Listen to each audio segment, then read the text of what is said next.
Yeah, my it's still raining. It's been raining for like 4 or 5 days. I think that the weather is confused about where we are. Thinks that we're somewhere in England or somewhere.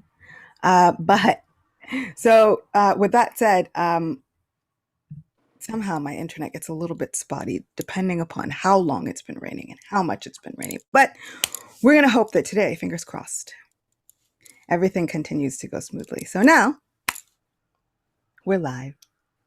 Welcome everybody. Happy New Year. Good to see all of you. Good to see everybody who's joining us on YouTube. This is going to be fun and special, hoping.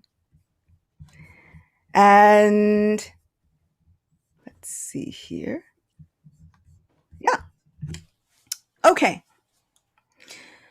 So this one is about resolutions, which, it's a new year. Everybody does the thing. They do like the first, like, we have to do resolutions. I'm not exactly sure where that came from, but it's not necessarily a bad idea.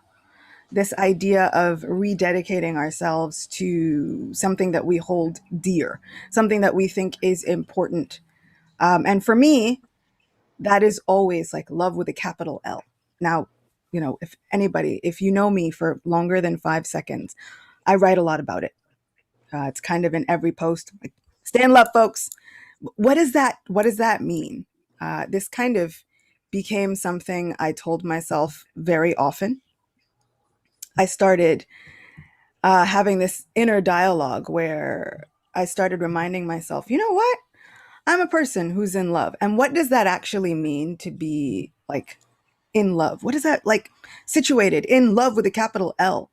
I always thought of my Krishna as the very source and the embodiment and the end all be all of this love with a very capital L. And I wanted to make sure that I was always kind of seeing Krishna everywhere, right? For one who sees me everywhere and sees everything in me, I'm never lost, nor is he ever lost to me, which is one of my favorite verses of Bhagavad Gita. And why? Because it just shows how simple Krishna is and how complicated we can be. But moreover, how simple Krishna is, willing to kind of jump up and run to us wherever we are, no matter what we're doing. So this to me, this is love with a capital L. And, for all of us here, I've kind of been like working now on a newer little series project. Not exactly sure how it'll turn out, but it might turn up to be one of those like 100-day projects. But it's all about like, so this is love. And what is that like? It's like looking at all of the things that love is and our interactions with love are, through the lens of nectar of devotion. Nectar of devotion is one of those things, you get like, you have your starter kit, your bhakti starter kit. You've got like Bhagavad Gita, you've got nectar of devotion, you've got nectar of instruction. You kind of read it and you plow through it at the beginning of your journey within bhakti yoga. But then how often do we go back to it? Or you go through it in order to get through like Bhakti Shastri, but how often do we go back to it? And then how often do we apply it in our everyday journey? So because Rupa Goswami is one of our wonderful acharyas that we cannot live without, I thought, why not? I feel like now would be a really, really good time in my spiritual journey. I mean, when isn't it? But I thought now would be a really good time in my spiritual journey to kind of go back and reacquaint myself with nectar of devotion. So the series is going to be called So This Is Love, probably a 100-day project, and kind of just really diving into what that looks like, right? We're supposed to be reestablishing a connection with our supreme person. So what does that look like, right? Is it always those declarations of, oh, my supreme friend, I love you? Or is it more than that? Is it less than that? Is it more simple than that? Does it get more intense than that? So um, we'll be going through that. And I'm sure it'll probably wind up being more than a 100-day project because Nectar of Devotion it's in a whole ocean, right? Bhakti Rasamrita Sindhu, the actual Sanskrit of it, is you've got this entire ocean of nectar, of loving pastimes, of interactions with love with a capital L. So, starting off this new year, resolutions. What does it mean to be fixed, and what happens when we decide to become fixed? What does it mean to be resolute in purpose? What does it mean to have that determination? So today we'll be talking about two examples. One will come from Premamala and also Srimad Bhagavatam. And we'll talk about Dhruva. One of my favorites. Favorite. I mean, I can't, I don't know if there's something that I put in Premamala that I was like, that wasn't my favorite. I put it in there because it was a favorite. So Dhruva, one of all-time favorites. And then we'll also be talking about Hanuman. Because today, on this Amavasya in the region of Tamil Nadu, they're celebrating Hanuman Jayanti today. Interestingly enough, Hanuman is one of the personalities that has many Hanuman Jayantis. He's got like several. Every region seems to have their own Hanuman Jayanti. Some April, some in January, some in this time, some in the summer, some. So, and you can kind of think, why? Shouldn't there be one Hanuman Jayanti? And I kind of feel like, why not? Shouldn't there be many Hanuman Jayantis? Why only one day to extol the glories of this awesome personality? Why only one day? It should be many days. Any day should be auspicious enough to beg for the mercy of Hanuman in our lives. So I know we just passed Christmas. I kind of like that. That was like a Freudian slip, and I almost just said Krishna. That's kind of the goal. I feel like I've done something good this year. This year can end now. If nothing else, it's been a good year because my mind automatically it wants to say Krishna. Now mind, do nothing else. That's it. Don't go crazy. Don't come in with all of your added, additives. Just stay right here. So we just passed Christmas, and I know there's like big debates, right? Is Christmas actually the birthday of Jesus? And I kind of feel like, okay, even if it's not, even if he was born in June or April or any other month, why not? Why not? Why not have this? Why not mark this as a good day to celebrate and beg for the mercy of these amazing Vaishnavas? Why not? Why not use any opportunity as a good time to say, oh, my dear guides and my dear spiritual companions, my dear spiritual teachers, I think I need your help. Any time is a good time to reflect upon the wonderful lessons of the lives of these glorious saints, these amazing spiritual warriors, these soldiers in this divine realm who are fighting the good fight day in, day out. So for me, I kind of feel like all of the argument over is it the day or is it not the day becomes a distraction. And really, we're like, well, what are we going to do about it? Because have we dedicated any other day? Why not use the days that we've dedicated to their full advantage? So that's kind of how I feel with this Hanuman Jayanti and the many Hanuman Jayantis and the many days that we have for so many different Vaishnavas. There are, like, the calendar gets so filled with things to celebrate. And I feel as though I didn't take advantage of those before. I wasn't looking at the calendar going, who is this personality? Let me dive deeper into it. You've got the many appearance days and disappearance days. If you have a Vaishnav calendar, they're like filled with them. And then on top of that, any new moon day, any full moon day, all of these days become days where they become wonderful to celebrate our saints, our Vaishnavs, and each other. They become great days just to call up a friend, reach out to a friend and say, you know what? Today is a day to honor such and such Vaishnav. And I thought about you.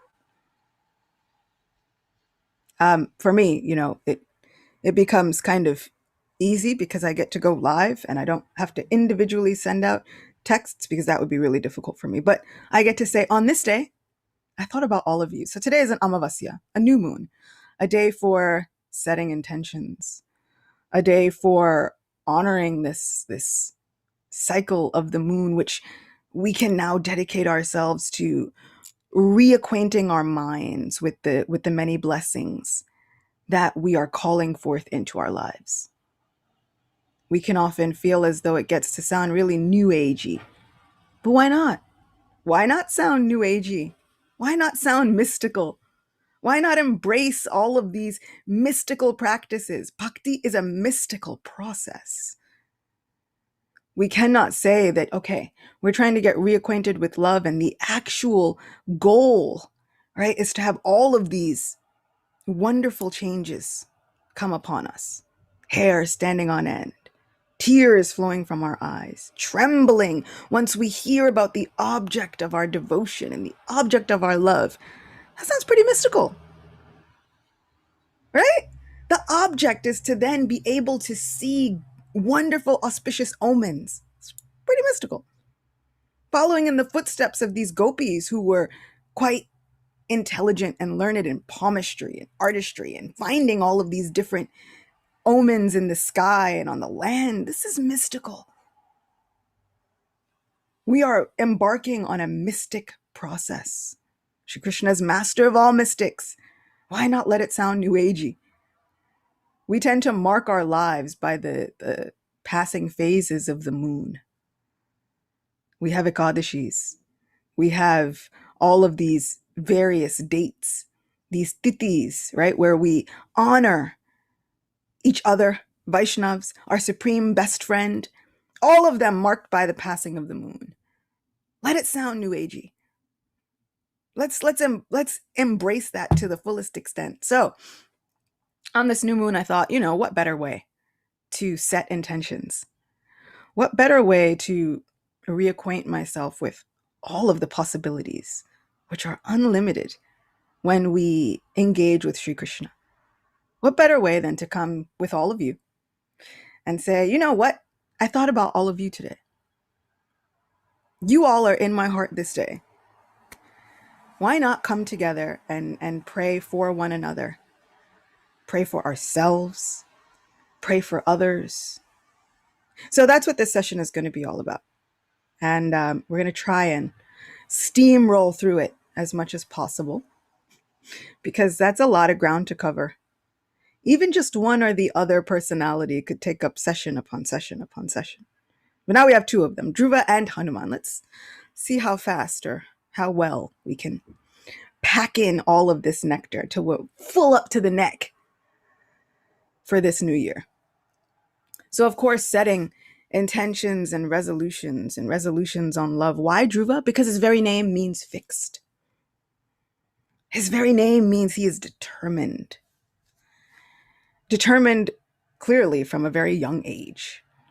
You ever see those children? You're like, oh, that kid was stubborn. They had a mission and they knew why they were here. This is Dhruva. To give some backstory, because my section of Prema Mala kind of begins in the middle. Swayambhuva Manu had descendants. Swayambhuva Manu was charged by Lord Brahma himself with populating the universe. Right? Lord Brahma happens to create mystically this entire creation, right? After a very dark entering, right? A dark introduction. He arrives and has no clue what to do. It's kind of like how I feel every New Year.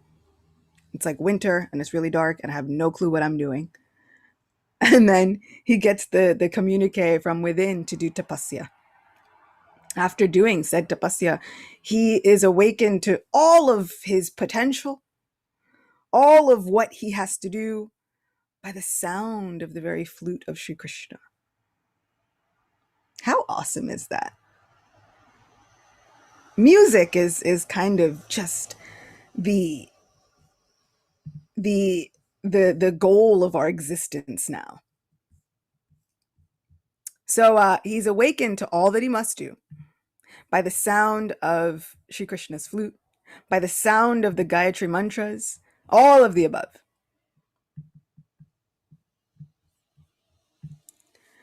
And he begins to create, right? One of the several of the first beings, but one of the first are 4 young boys.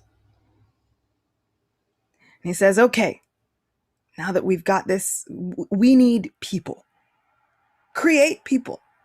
And these 4 young boys say, no.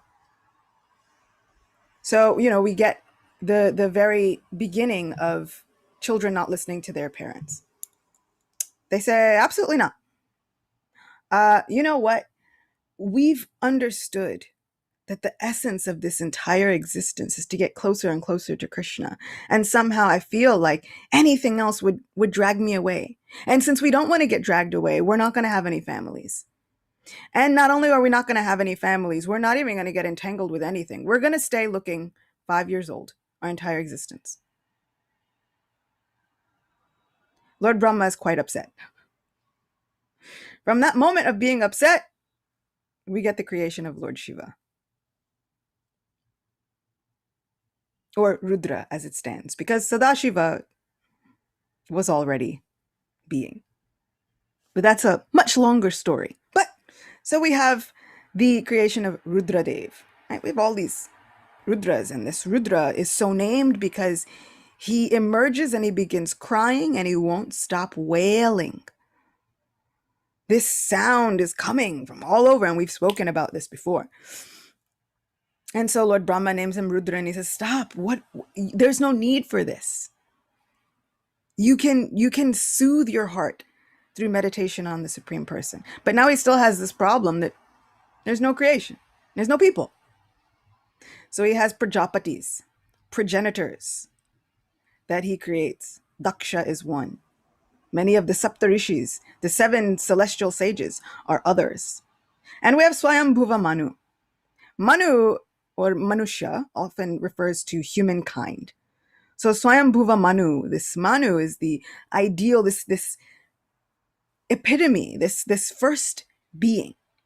It says, you create children. He says, okay. So Swayambhuva Manu had many descendants.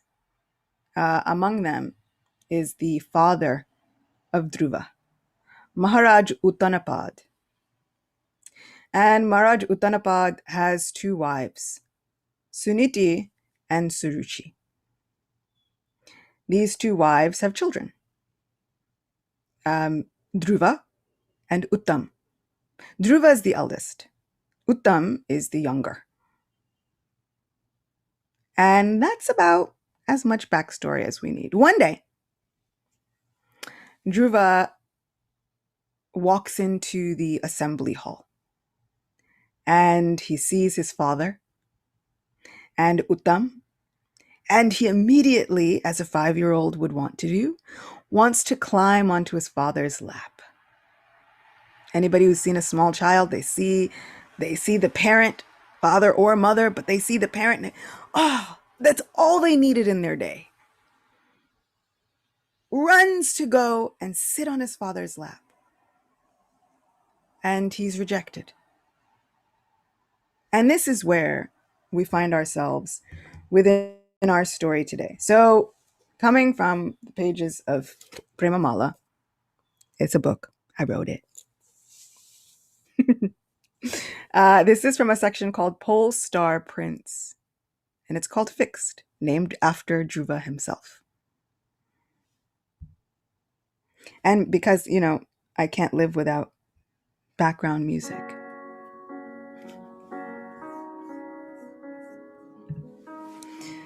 So this is fixed.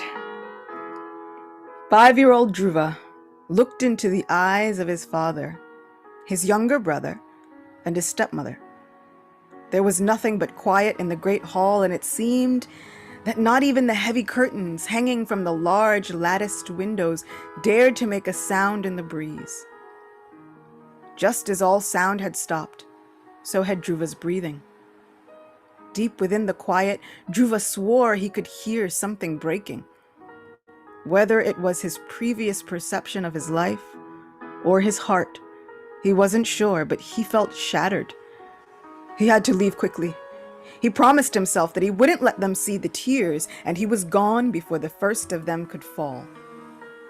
In his mother's chambers, the hot tears coursing down Dhruva's cheeks refused to cease, and he gasped and sobbed, his breath coming in shallow bursts that caused his entire body to shake. Seeing her son so distraught, Queen Suniti finally asked the ministers, guards, and anyone she could find what had happened to make her son so upset. She lifted Dhruva onto her lap, while others recounted poor Dhruva's humiliating experience. Dhruva and his brother Uttam had both been with their father, the wise ruler King Uttanapad.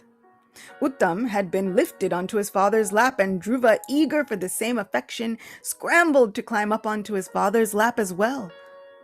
But the boy was quickly shunned by the king. Taken aback by this sudden rejection of love, Dhruva began to protest, but was silenced by a clear voice ringing out in the room.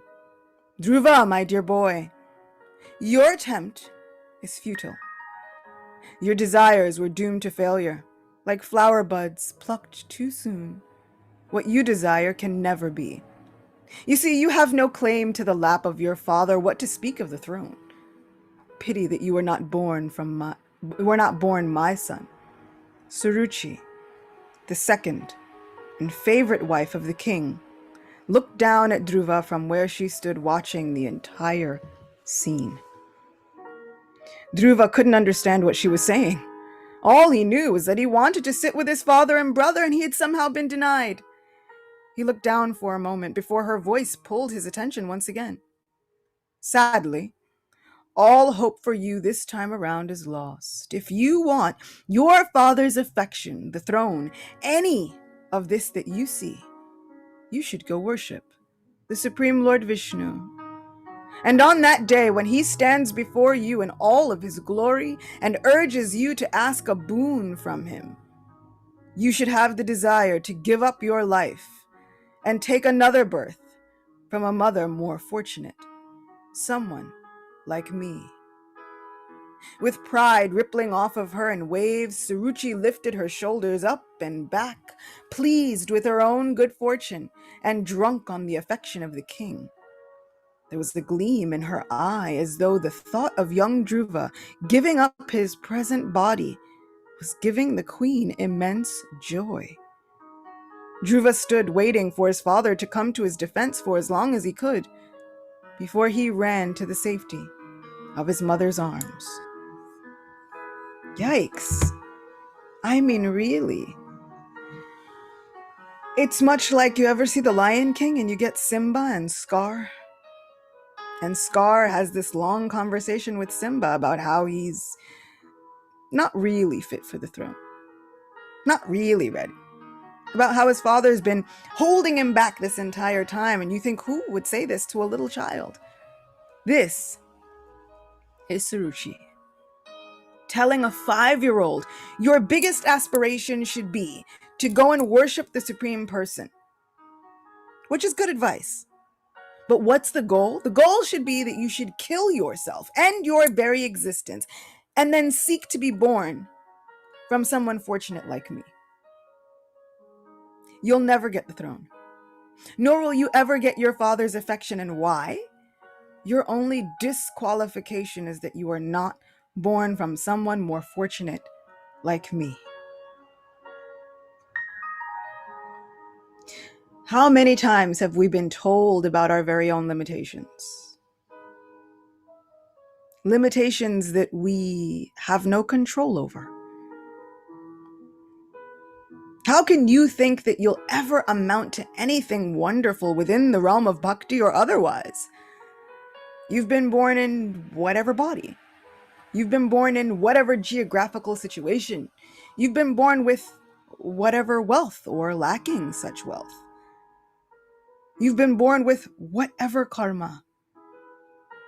And this stands to be your greatest disqualification. If you want really to progress on the path, you should hope to just follow the rules of bhakti and then hope for another better birth. How many times have these limitations been placed on us? These are heart-shattering.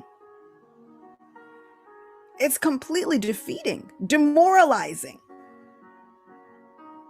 And no matter how old we are, no matter how far we progress within bhakti, somehow or other we can find ourselves feeling very much like 5-year-old Dhruva.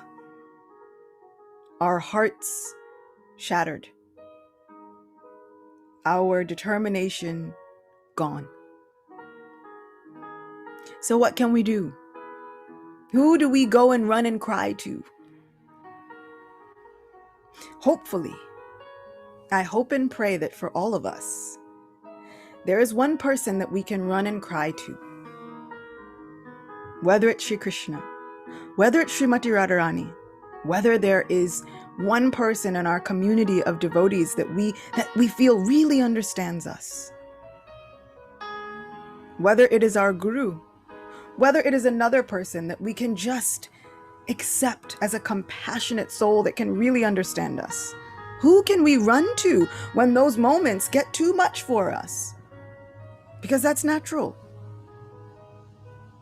We might not be so strong all the time. This is following in the footsteps. My Guru Maharaj loves to quote the line, Mahajano yena gata sapanta, which means that we must follow in the footsteps of great Mahajans, great souls, great liver, like people who live, right? Great living entities on this path of bhakti. So if we're following in the trajectory of Dhruva Maharaj, then these breakdowns are normal. Sometimes it gets to be too much. And so I hope and pray that we all find a safe space, a safe haven, a soft place where we can run and sometimes even cry, yell, hold on for dear life and say, look what happened to me. When words fail us and all we've got are the tears and the sobs and the gasps, I hope and pray that there is one person that understands us. So let's see what happens with Dhruva. For a moment, Suniti could only hold her son close to her heart while sobs racked his small body. She was silent for a long while, nearly choked up with her own powerlessness. The truth was that she could do nothing for her son. She would not be the one to ease his pain. Dhruva.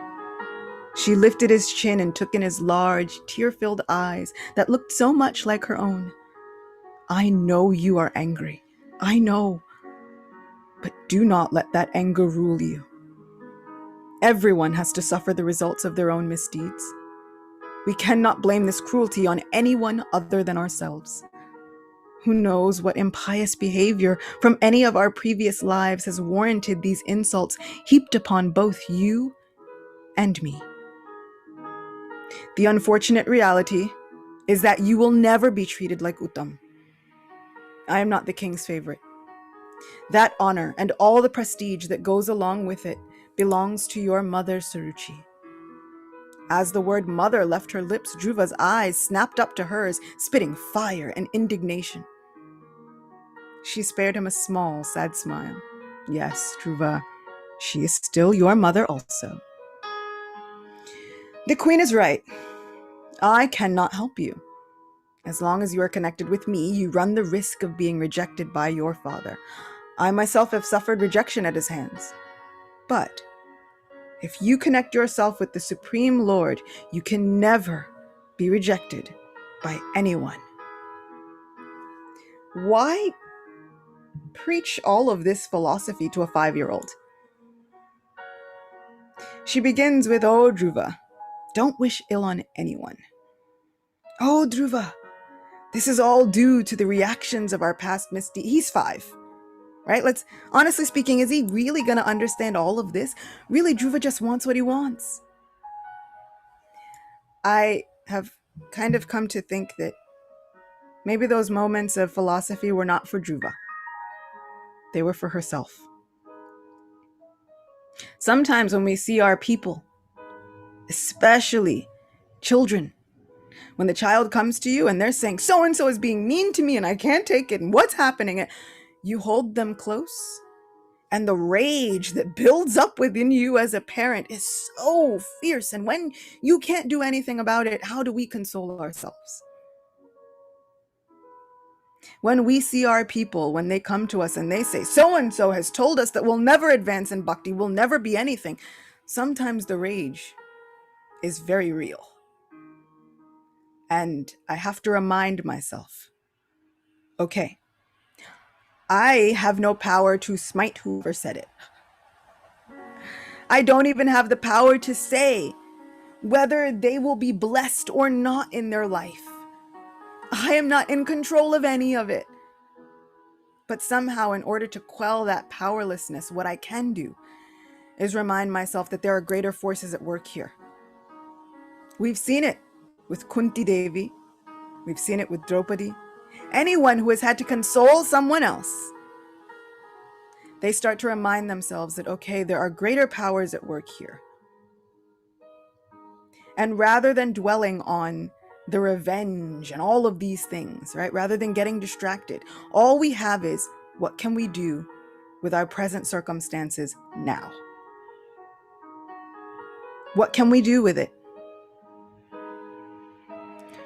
So I often think, when I see the arguments that pop up between devotees, and when it cuts me kind of deeply, when I see the injustices and the mistreatments out in the world, and it cuts me deeply, when I'm faced with people who would like to present their limiting beliefs on me, right, and force their limiting beliefs on me and my spiritual path and my life trajectory, all I can do is think, okay, all of that hurts, but what can I do with it now?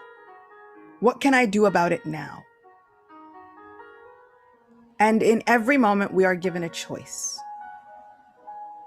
We can walk away from everything that we hold dear. Because really, truly, this bhakti yoga, this path of perfection, which is an intense title, right? This bhakti yoga is our life's goal. We can choose to walk away from it and all of our happiness, or we can get determined, fixed, resolute. We can embody every single of the definitions of Dhruva's very name. So let's see what Dhruva chooses. Dhruva's countenance began to change. The anger in his eyes dimmed like a blazing fire, dying down to its last embers. He swiped his hands across his face, clearing away countless tears, trying to make sense of what his mother was telling him. Lord Vishnu is the maintainer, the protector, and provider for everyone. Your father, your grandfather Manu, and your great-grandfather Lord Brahma have worshipped him, and they were all granted their positions in life. No one has gotten anything of value without offering him their worship first.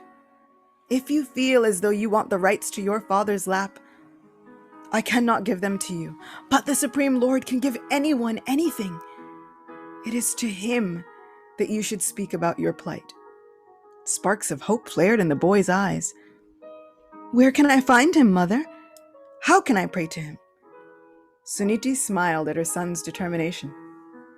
Great wise men and seers have journeyed deep within the forest to catch a glimpse of just the effulgence of the Supreme Lord. They have practiced deep meditation with faith and determination to have his audience. Within her own mind, Suniti paid her respects to the Supreme Lord, who was like a soothing balm on her wounded self-image. She lacked the power to give her son the life that he dreamt of, but she absolutely knew the direction in which to point him. Sliding from the safety of her lap to stand in front of her, she saw the spirited look that adorned Dhruva's beautiful face. He would make an excellent warrior one day. And Suniti smiled with pride as she passed a hand gently over his head, her fingers tangling in his abundant curls. "Mother, I am leaving this place." Suniti should have expected those words from her son, but still, it felt as though she'd been struck with a boulder. She met his eyes with her own tearful ones. She knew better than to try and talk him out of a decision once he had made up his mind. Even at the tender age of 5, he was a headstrong Kshatriya. Before her tears could fall very far, his small hands were there smoothing them away. She shook her head a little. She wanted to present 1,000 arguments as to why Dhruva should journey no farther than her lap. But she had already told him the way to attain all that he wanted was to leave home. It would be useless to try and keep him now. "Mother, I will make you proud. I will not return until I have a kingdom greater than my father, grandfather, or even my great-grandfather's." Dhruva stood up tall, puffing out his chest with all of the authority that his small body would muster. Suniti gathered Dhruva to her in a crushing hug, holding on to her darling boy for as long as she could. Finally, she wished him luck and released him, praying to every supreme being there was in creation that her son would be safe and that he would return soon. Outside the palace, Dhruva's bravado began to wane. The world was a very big place. Even just his father's kingdom was massive. Where would he start? This is a 5-year-old boy. How often do we feel like small children trying to embark on a very, very big journey in a very, very big world? Where do we start? What do we do? But that determination is enough. That determination of heart, that sincere dedication, that fire, that spark that led us to bhakti is enough. It's enough to give us the greatest gift that we are always hankering after.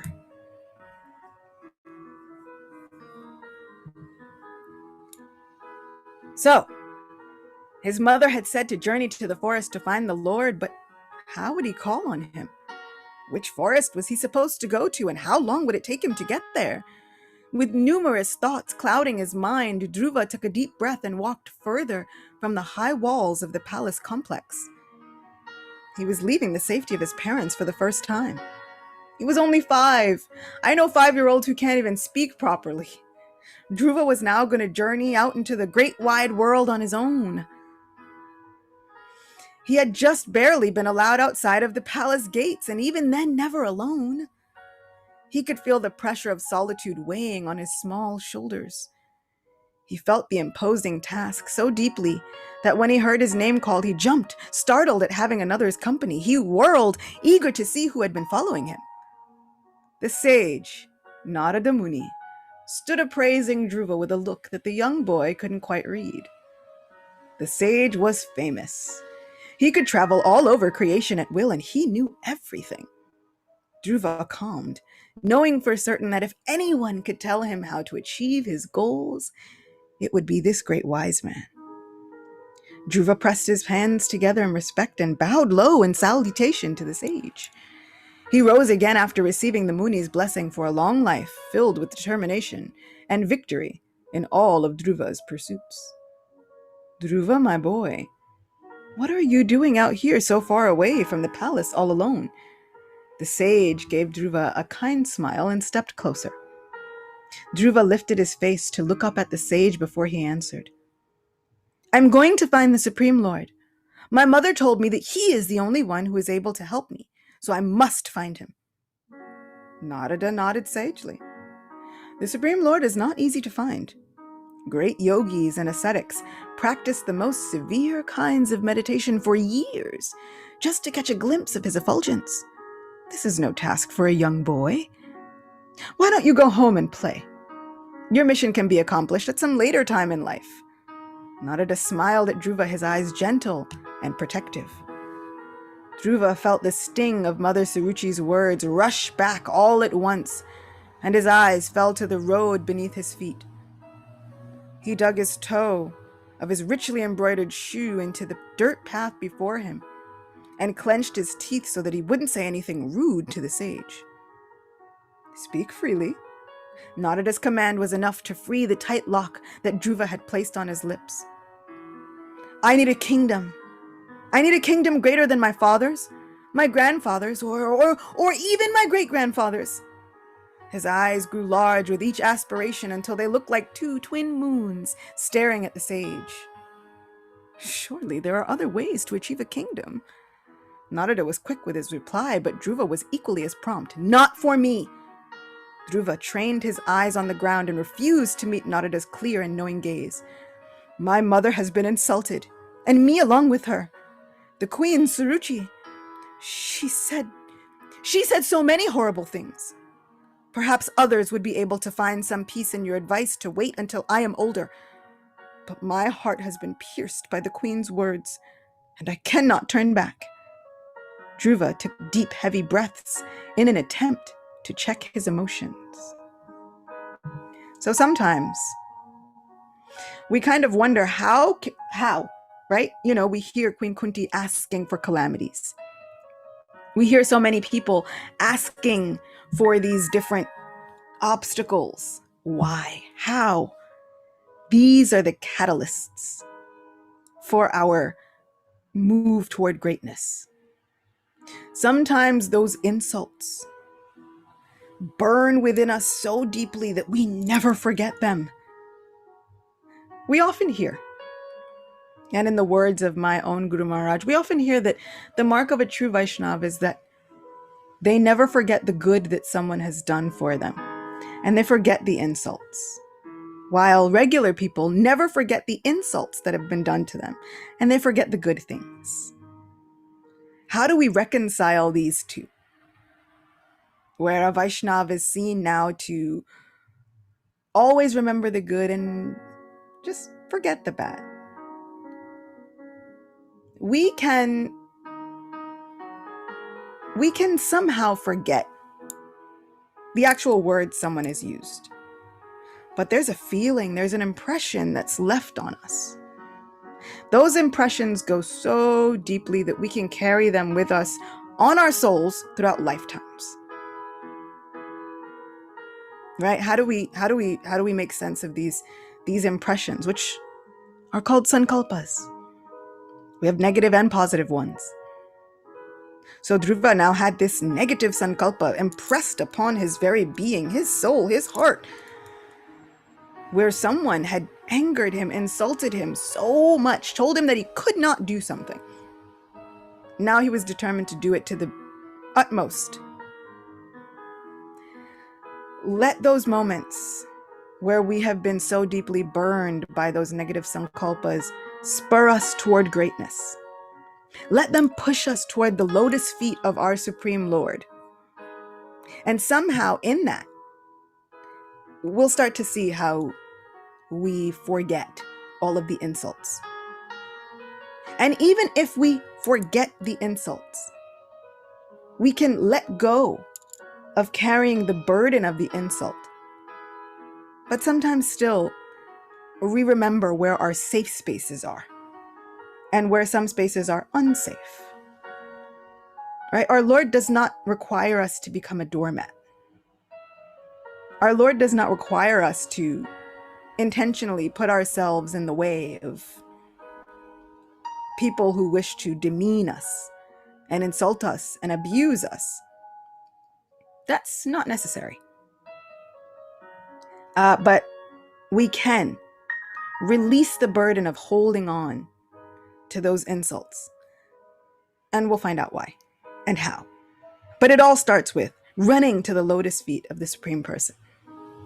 Because there we find the most calming, soothing, charming oasis of bliss and love, happiness, compassion, all the things that we are really actually hoping for.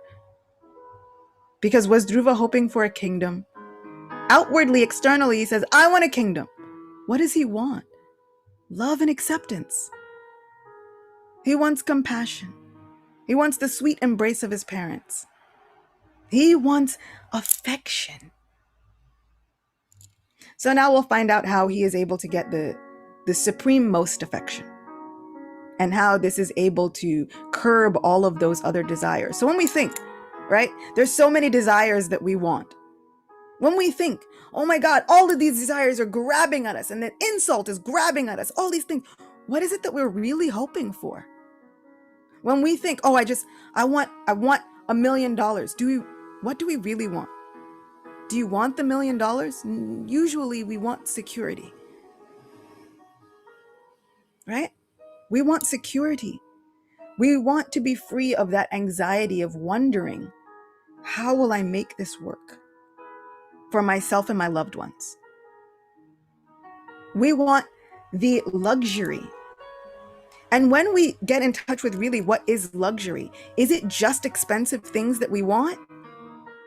We want the feel of being loved in return. We want that feeling of happiness, of feeling somehow complete, of feeling satiated within. That comes from getting luxurious things. So when we think about it, all of our desires have a root in something much more emotional, much deeper within the heart. So it really behooves us to take a look at what our actual desires are. And so sometimes we think, yes, I want security, but I need the security because I want to help my family. I want my family to feel secure. I want everyone to be safe and sound. So sometimes, in addition to praying for the monetary aspect of it, we should be praying for, but my Lord, all of this is a means to somehow serving the family members that you've put under my care. Your people that you entrusted to me, so help me. Help me, please. This is not just a prayer for, oh Lord, give me money. This is how we get deeper in touch with our Supreme Person, through the art and a life of prayer. We switch those prayers. It's not just about the money. It's not just about a car. But it is about, oh Lord, this goes deeper than that. This goes so much deeper than that. This goes about a feeling of somehow I felt like I was lacking this and this and this, which means we got to get really in touch with ourselves.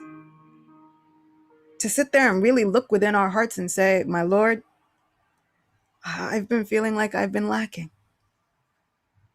I feel like there are so many people in my life who've told me, you are limited. And this is why. But I know I serve you. I am a very spark of your splendor, so how could I be lacking anything? But that impression is seared on my soul, that I'm limited and lacking, unqualified, undeserving, and unworthy. I now am coming to you, and I'm praying that you help me turn this viewpoint around so that I'm no longer lacking, so that I now understand my true position as part and parcel of you, which means perfectly complete, wonderful, unlimited at any moment, because I walk in your grace. So this is how we turn these prayers around. But let's see what happens for Dhruva. Right now, very simply, this little boy wants a kingdom. The sage shook his head, marveling at the small boy. Even at such a young age, his Kshatriya, his warrior's spirit, burned so brightly within him that he found it impossible to tolerate anything spoken against him. Narada, easily seeing into the boy's future, stifled a proud smile. Dhruva's lofty words and proud stance were heartwarming, and he could see that Dhruva would indeed become a very powerful person. This is, Narada will become Dhruva's guru.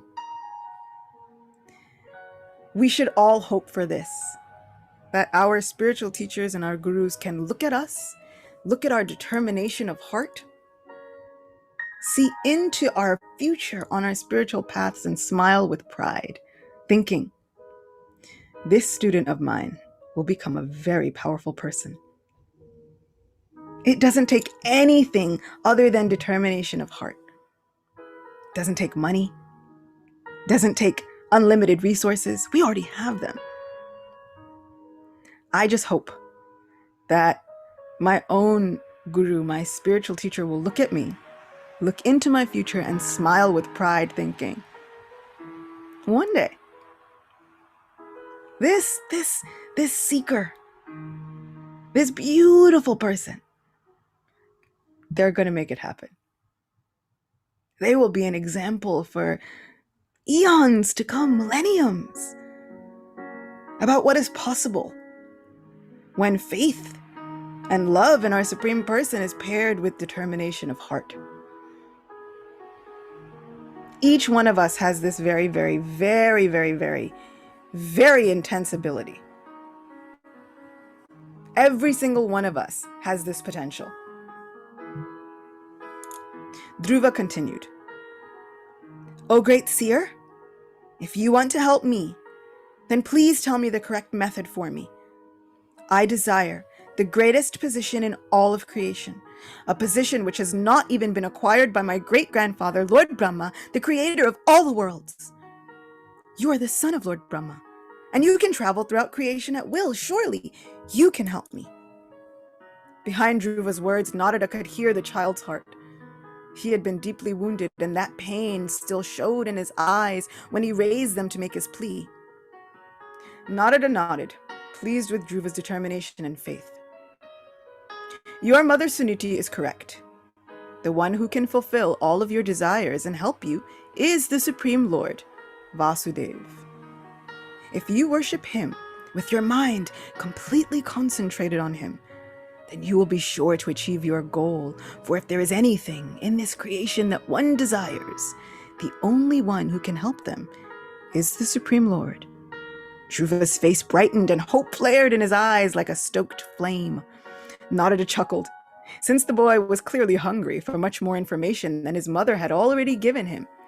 Seeing into Dhruva's heart and reading the numerous questions there, the sage decided to give the boy all the answers he desired. "If you go to Madhuvan, on the banks of the Jamuna River, that would be a wonderful place to start your meditation.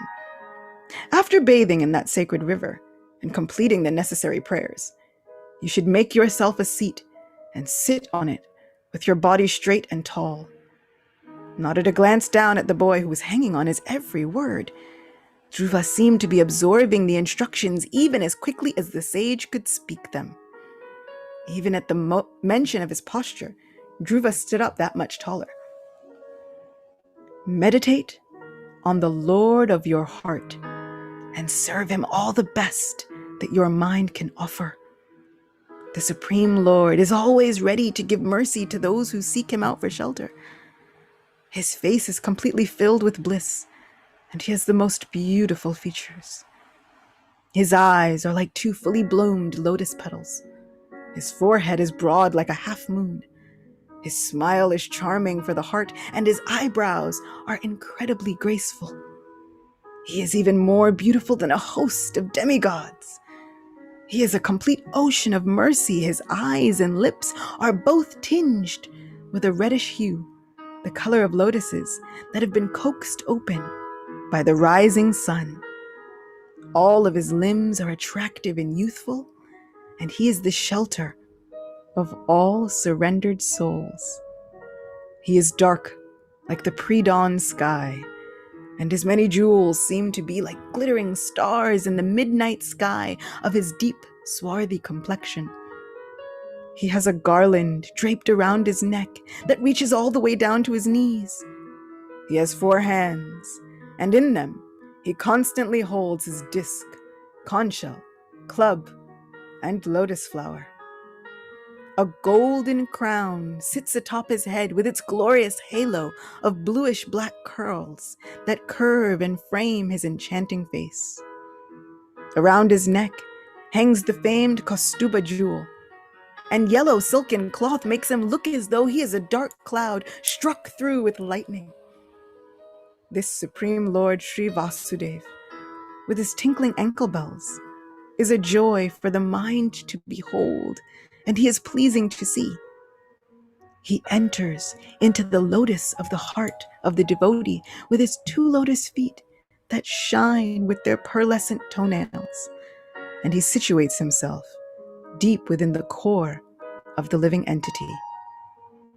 One should meditate with great affection and attachment on the smiling face of this Supreme Personality, who is the greatest well-wisher of everyone and who always glances on his devotees with absolute love. The mind of one who is fully absorbed in this vision of their eternal beloved very soon becomes filled with the highest happiness and never again wishes for anything else. Their sole desire to never leave that form of the Lord. Anytime there is a passage like this within Srimad Bhagavatam, I feel like it becomes something I want to read again and again, every day.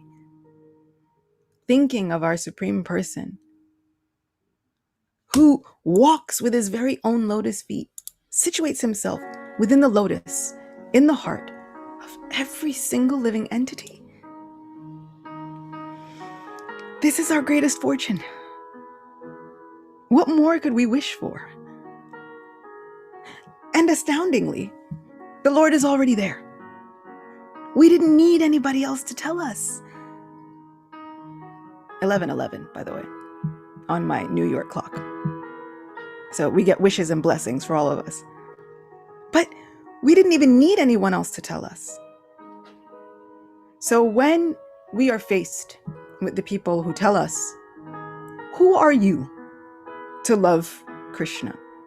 Who are you to have an intimate, unique relationship with Krishna? Who are you to even try and communicate with Krishna? Who do you think you are? Who do we think we are? We are Krishna's friends. I am Krishna's person.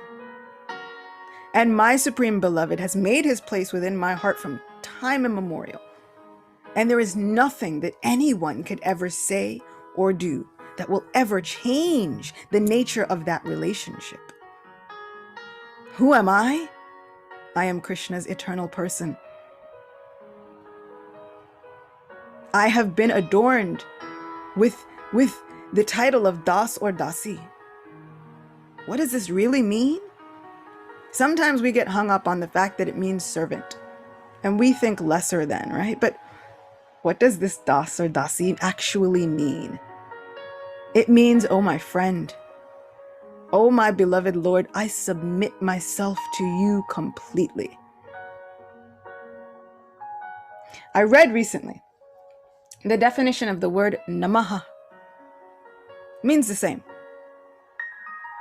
This namo, namaha, this offering obeisances to a Supreme Person, right? It's more than just, you give them a little bit of this one, right? You know, when you see people, like, and then it's really easy that you see them in passing, give them a little woohoo, and then you go on about your day. This is so much more. I offer my mind, my body, my words, the very core of my heart. I submit myself to you, all in all that I am, faults and wonderful qualities alike. I submit them to you. Like a bundle of flowers that I've grown myself, that I now just shower upon you at your lotus feet. Oh, my person, my Supreme Person, mine. I offer myself to you.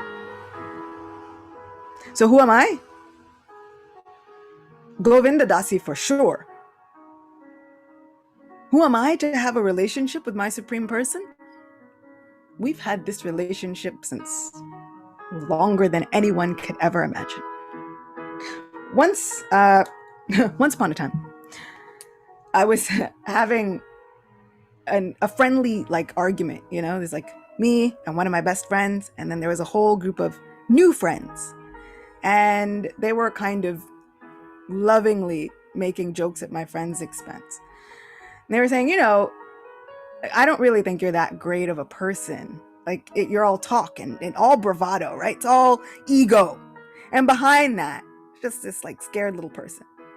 Which it was funnier and kind of said in jest at the time, but also, you get that mood where it's like funny, ha ha ha. Also, a little bit of a truth, like, are we? And so these new friends kind of looked to me and they're like, Achuta, don't you think so? They're all talk, no action, just. And before I could even answer, my friend said, good luck. Good luck. Achuta and I, we've been friends way longer than you can imagine. This bond is way stronger than anything that you think that you can say. He's like, there's no way you're going to get her to say anything bad about me. I just shook my head. And I let it go on until a certain point where I was like, okay, and enough. If I am one small jiva, one minor living entity, and I can treat my friends like that, what to speak of Krishna? So when the people come to you and they give you all of their limiting thoughts and perceptions and deceptions and all the things that they want to put on you, who are you? Oh yeah, no. You have no idea the width and the breadth of my relationship with my Govinda. There is nothing you're going to say about me that's going to get him to desert me. There is nothing that you can say about me that's going to get me to question my relationship with my best friend. We've been friends longer than you could even imagine. We should hold that same kind of conviction in our relationship with our Supreme Person. And if no one else is there to tell you that you have it, then fine. I'll take on the burden. I will take on the responsibility, whatever that comes with, of telling you, you've got it. It's yours. Merry Christmas. My gift to you is reminding you that you have an unbreakable, unvanquishable relationship with our Supreme Person, and there is nothing that anybody can say to ever change that fact. You both have been friends longer than time has been around. And there is nothing that anyone is going to say about you to your Supreme Person that is going to make them think, maybe I should desert them. Krishna will never desert you. Krishna will never, ever, ever leave you. So all the people, right? New year, new me. Krishna doesn't need a new you. He's seen countless versions of you come and go. This is the meaning of, oh Arjuna, many, many births you and I have taken. I can remember them all, but you cannot. He's seen us through countless times where we've seen new year, new me. Krishna doesn't need a new you.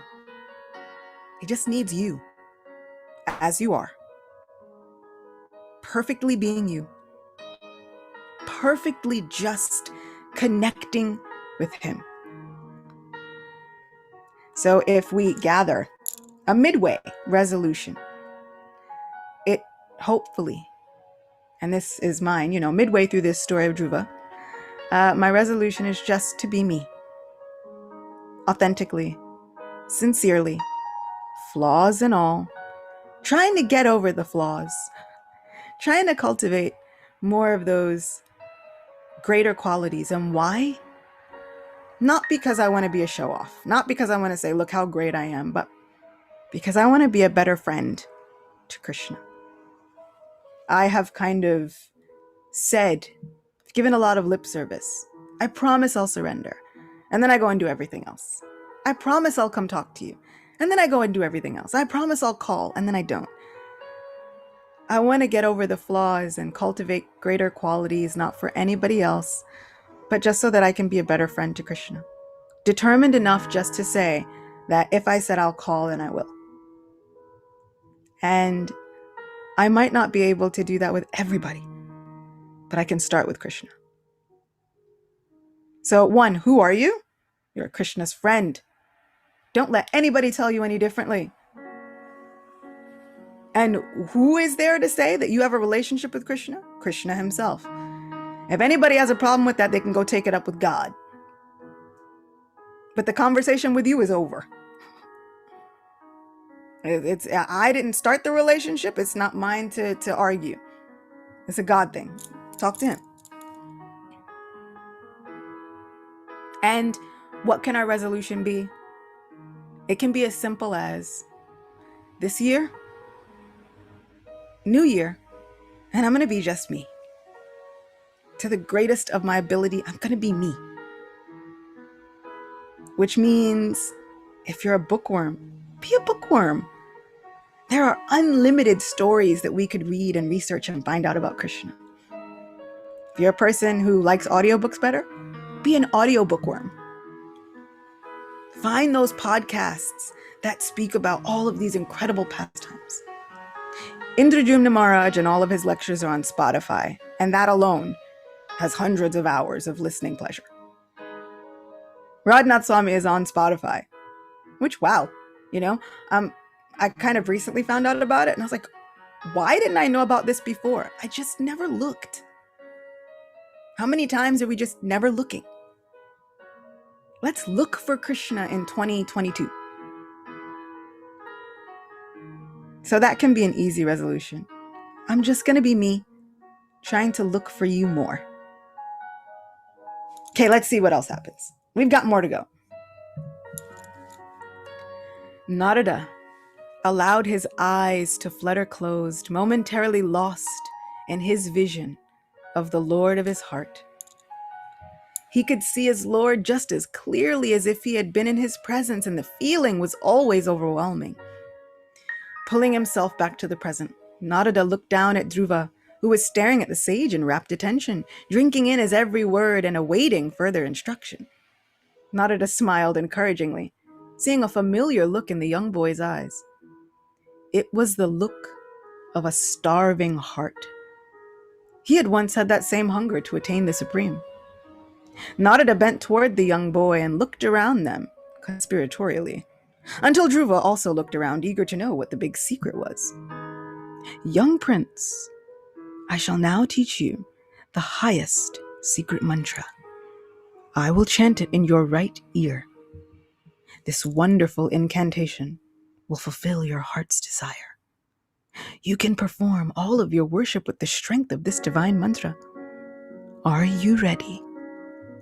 Narada quirked an eyebrow at the young boy and awaited until Dhruva, with his beautiful large eyes filled with hope and promise, nodded gravely, with all the seriousness that his 5-year-old form could muster. Cupping his hand near his mouth and leaning toward Dhruva's right ear, Narada chanted the mantra that would allow the boy to access the divine world and the Supreme Lord with it. Om Namo Bhagavate Vasudevaya. Om Namo Bhagavate Vasudevaya. Om Namo Bhagavate Vasudevaya. The sage recited the mantra 3 times before he had Dhruva repeat the celestial words back to him. Narada instructed Dhruva to utter the mantra again and again until he was satisfied that the boy had it memorized with the proper intonation and inflection. At the moment, Dhruva's pure determination was carrying him through. He did not yet have the love that would cause spontaneous recitation of that divine mantra, but Narada could see that soon the boy would become unstoppable.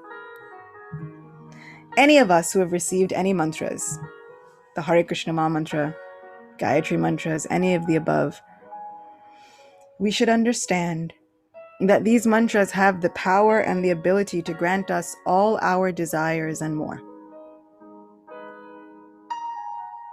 Even more. And if we think, well, I don't have a guru, I don't have any mantras, of course you do. Srila Prabhupada has given this Hare Krishna Maha mantra to everyone. And I was reading a book recently, and it was talking about all of the Gayatri mantras of all of the Sakhis, all of the gopis of Vrindavan. That is a lot of Gayatri mantras, guys. And the Gayatri mantras for Radha Krishna, and how to chant them, and in which order, and in which all of those things. I felt myself getting a little bit scared. I was kind of feeling like, ooh, who can do all of this and still live their lives? And the name of this book that had all of these was called the Gaur Govinda Archana Padati, which should let you know kind of why I was reading it. If it has Govinda in it, you had me at Govinda. So, I was kind of thinking, who can do all of this worship with just the mantras? We haven't even gotten to the actual physical worship of the Lord. We're just worshiping him with mantras. Who can do that and still live in this day and age when we have families and responsibilities? And then I got to a section. The very next section after it said all of that, it said, but, best of all, the best of all worship is to recite and constantly worship within the heart the Yugala mantra of the divine couple. Which mantra is that? I felt like Dhruva. Can you tell me? Reading this book, which is, ages old. Best of all is to chant the Yugala mantra of the divine couple. This mantra is esoteric and mystical. It is made up of 16 names, 32 syllables. The best of all mantras is that which is Hare Krishna, Krishna Krishna, Hare Hare, Hare Rama, Rama Rama, Hare Hare. The Gaura Govinda Archana Padati has spoken. A divine authority gives all of the different mantras of all of the different Sakhis and says, but best of all is to worship the divine couple, chanting this greatest of all mantras, the Hare Krishna Maha Mantra. And then I felt much better. That I can do. That I can remember throughout the day. So even if you're thinking, I don't have a guru, I don't have a spiritual master, maybe not in the way that we think, but we always have Srila Prabhupada. We can always pray to Srila Prabhupada for assistance. And then, miraculously, what all of the greatest saints and sages have said is, Krishna gives you Guru, so that Guru can give you Krishna. It's a interlocking, divine cycle, which has no beginning and no end. So which came first, the chicken or the egg? Neither, both. Nobody can figure it out. Which came first, Guru or Krishna? Who can figure this out? Because praying from sincerely within the heart, Krishna gives you Guru. Dhruva had Narada Muni. So that Guru gives you Krishna. Narada Muni then tells Dhruva Maharaj how best to get the association of the Supreme Personality of Godhead. This is our wonderful cycle, right? Like, when we hear about the habits that we're engrossed in, like it's a vicious cycle, let this be the habit. Seeking out Guru so that Guru can give us Krishna, and Krishna can give us Guru, and Guru can give us Krishna all over again. And it starts with nothing other than a heart filled with determination. Then Krishna puts us on the path to those individuals who can tell us about Krishna. So now let's see. Now that we've all established that we have mantras and gurus, etc., let's go. With another blessing, Narada sent the prince on his way to Madhuvan. He made a promise to Queen Suniti that he would personally watch over Dhruva, and he knew that Dhruva would need no further guidance or protection. Now, Dhruva was under the care of the Supreme Lord himself. Dhruva circumambulated the sage with great reverence before starting off toward Madhuvan forest, his hands still clasped together, while he earnestly murmured his newly acquired mantra. By the will of divine arrangement, Dhruva arrived in the forest of Madhuvan not long after he set out on his journey. Now, this is mystical because Madhuvan was quite far from King Uttanapad's palace, but for Dhruva, he reached it in no time at all. This is the potency of Sri Krishna when Krishna starts changing the course of our lives. By the will of divine arrangement, under the umbrella, the canopy, the shelter and protection of Krishna, of our divine best friend, no matter what you call that best friend, our lives can change. And what can take us years to accomplish can take 5 minutes. Places we think we would never reach in a million years, they can be reached in a fraction of the time, in a heartbeat, in a moment, with the help of our Supreme Friend. Dhruva fasted that evening and settled beneath a large tree, making himself a small resting place on the ground, padded by dust, which felt almost as soft as his velvet bedsheets at home. Dhruva filled his hands with the dust that the Lord himself had walked across, and with a joyous smile, watched as it slipped through his small fingers. Here was where he would perform the biggest task of his life thus far. Of course it is, he's 5. But embarking on a spiritual journey like this would be the greatest task of any of our lives thus far. He would start the next day. For now, he allowed himself to rest. As the sun rose in the east, so did Dhruva, his willpower radiating from him like the rays of the sun that brightened the morning sky. After bathing in the dark, cool waters of the Jamuna, he centered his mind on the form of Lord Vasudeva, just as Narada Muni had instructed him to do. With a deep and grounding breath, he began to recite his mantra. Om Namo Bhagavate Vasudevaya. Over and over again, he recited the mantra that would soon give the young boy the strength to do the impossible. Fasting for 3 days at a time during the first month, the days passed quickly as Dhruva thought about Lord Vasudeva and the vision that Narada had planted within his mind. In the second month, he was eating every 6 days, and the outside world faded away more and more from him. His internal world with Lord Vasudeva was everything. The sage had instructed that within his mind, Dhruva could offer Lord Vasudeva all kinds of service, even those things that were impossible for him to accomplish within the confines of his new forest dwelling. So if we've ever wondered what to meditate on as we chant, if we take up japa meditation or just meditation at all, what to meditate on? I urge us all to follow in the footsteps of Dhruva. Enter within the wonderful groves of the mind, where in this forest, even the trees are studded with gems. They have jeweled basins underneath them filled with precious stones and jewels like emeralds, rubies, coral, and even tiger's eye. Where the barks look more like tiger's eye and less just like bark, each of these trees is illuminated from within. Within this forest place, there is the form of our Supreme Person. And we can focus on all that Sri Narada said. We can focus on all of the characteristics of the Supreme Person.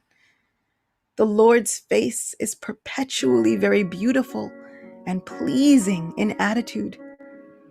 To the devotees who see this Lord, he appears never to be displeased, and he is always prepared to award benedictions to them. His eyes, his nicely decorated eyebrows, his raised nose, and his broad forehead are all very beautiful. He is more beautiful than all of the demigods. The Lord's form is always youthful. Every limb and every part of his body is properly formed, free from defect. His eyes and lips are pinkish, like the rising sun. He is always prepared to give shelter to the surrendered soul, and anyone so fortunate as to look upon him feels all satisfaction. The Lord is always worthy to be the master of the surrendered soul, for he is an ocean of mercy. Within our minds, this is the Lord that we find there. So we can focus on this supreme person. Deep within our minds, what do we offer him? All the best that we have. Luckily, within our minds and this unlimited forest, we have unlimited resources at our disposal. We can offer our Lord gold, golden lotuses. We can offer him jeweled glasses with unlimited preparations inside, milk and cream and cooling water. Whatever is our favorite thing, we can offer the Lord of our heart. This is what Dhruva was seeing. This is what Dhruva was doing. So when we chant, if we have problems focusing, we can constantly bring our minds back to that forest. We can feel the soft dust beneath our hands. We can feel the shaded canopies of the trees above us. And we know that we have come into the presence of our supreme beloved, our dearest friend, the one who knows us better than we know ourselves, beautifully shining with a pleasurable countenance, a wonderful face, which frees us from all anxiety. We have everything. Keep bringing the mind back. And with this attitude, we can chant, feeling affection for the Lord in the heart. Hare Krishna, Hare Krishna, Krishna Krishna, Hare Hare, Hare Rama, Rama Rama, Hare Hare. And gradually, we don't have to make an effort for the world to fall away. It simply does on its own when this divine vision begins to take over. The weather changed. The rains came, but Dhruva remained steady. By the third month, Dhruva was only drinking water every 9 days. His mantra had become all the sustenance he required. The more he offered to Lord Vasudeva in his mind, the more satisfied he felt. Dhruva had come to the forest with thoughts of a kingdom, but now he found himself hardly thinking of anything outside of Lord Vasudeva at all.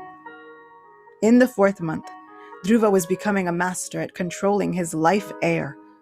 He didn't even need to try. He no longer ate or drank, but he felt no less weakened than the first day he began his austerities. In fact, he hardly felt as though he were performing austerities at all.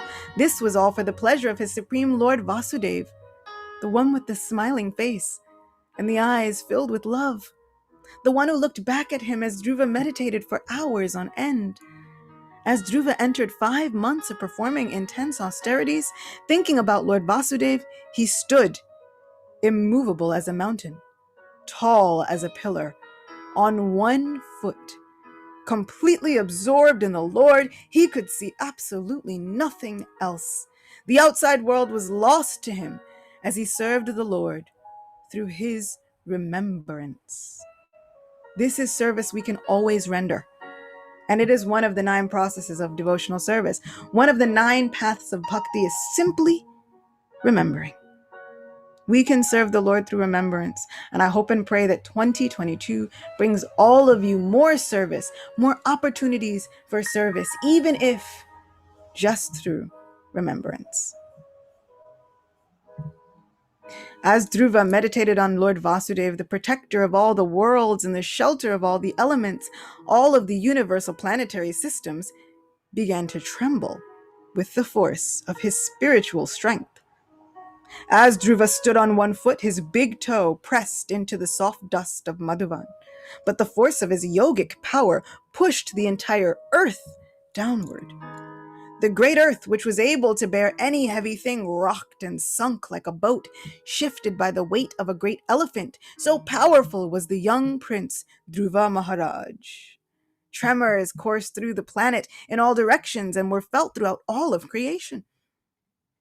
At that moment, Dhruva, in complete control of his mind and totally focused on Lord Vasudeva, drew in a deep breath and then ceased breathing altogether. He had systematically cut down all of the external functions of his body during the course of his meditation, and now finally, he had become so adept at his yogic meditation that he no longer needed the outgoing circulation of air. When Dhruva took that last inhale of breath, so did the entirety of creation. Breathless and confused, troubled and with anxiety, the Devas, the great celestials in charge of all creation, appeared and approached the Supreme Lord Vishnu. "My Lord, we are desperate for your help. Never before have we been rendered helpless by any other power of austerity. What has happened to us? We cannot breathe, and we are feeling such intense pressure. The universe is shaking, and it feels as though the different planes of the universe may be thrown out of orbit. What is the cause of our discomfort? If not for you, we have no other shelter. You are our only Lord." The confused pleas of the Devas caused Lord Vishnu to smile compassionately. Because he was so absorbed in Lord Vasudeva, the soul of all souls, Dhruva's own soul and that of Lord Vasudev's were intertwined and inextricably linked. When Dhruva stopped breathing, because of Dhruva's connection with the Lord, the entire creation could not breathe. Just as if one pleases Lord Vasudeva, the entirety of creation is automatically pleased. How is that for spiritual science? How is that for a cool magic trick? If just by offering anything to Lord Vishnu and pleasing him, all of creation is pleased, now because Dhruva was so connected, when he stopped breathing, so did everyone else. Lord Vishnu began to explain the entire story to the Devas, his smile reflecting the pride he felt at the fixed nature of Dhruva's austerity and service. But Lord Vishnu understood that for the good of the universe, Dhruva's austerity had to reach its culmination. "My dear Devas, do not fear. Please return to your respective territories in peace. I will put an end to the boy's penance and free you all from your confusion. This Dhruva has done the impossible. He has concentrated his mind so completely on me that because of him, you have all become breathless. I will go and answer the call of my devotee." Lord Vishnu raised the palm of his right hand, instilling within them fearlessness and an overwhelming confidence that was only his to impart. With their faith firmly situated in Lord Vishnu, the Devas returned to their homes to see what glorious action Lord Vishnu would take next. Om Namo Bhagavate Vasudevaya. Dhruva felt the familiar fluttering of his heart as he raised his eyes to look into the face of Lord Vasudeva. Narada had been right. The Lord's face was beautiful to behold, and Dhruva often forgot everything else as he stared at him. His silken dhoti, wrapped around his hips, was a striking golden color, and the Lord's body was the color of night. Vasudeva smiled down at Dhruva, his deep brown eyes twinkling, and a breathy laugh escaped the boy. Dhruva went to pick flowers from the many bushes around the area, just as Narada Muni had instructed him to do. He had been doing this for Lord Vasudeva every day diligently, until it felt less like something Dhruva was supposed to do, and more like something he wanted to do. This was his favorite time, when he offered the flowers of love to Lord Vasudeva. Dhruva immediately felt an overwhelming surge of love. Even more blissful was the indescribable look on the Lord's face as he accepted Dhruva's love.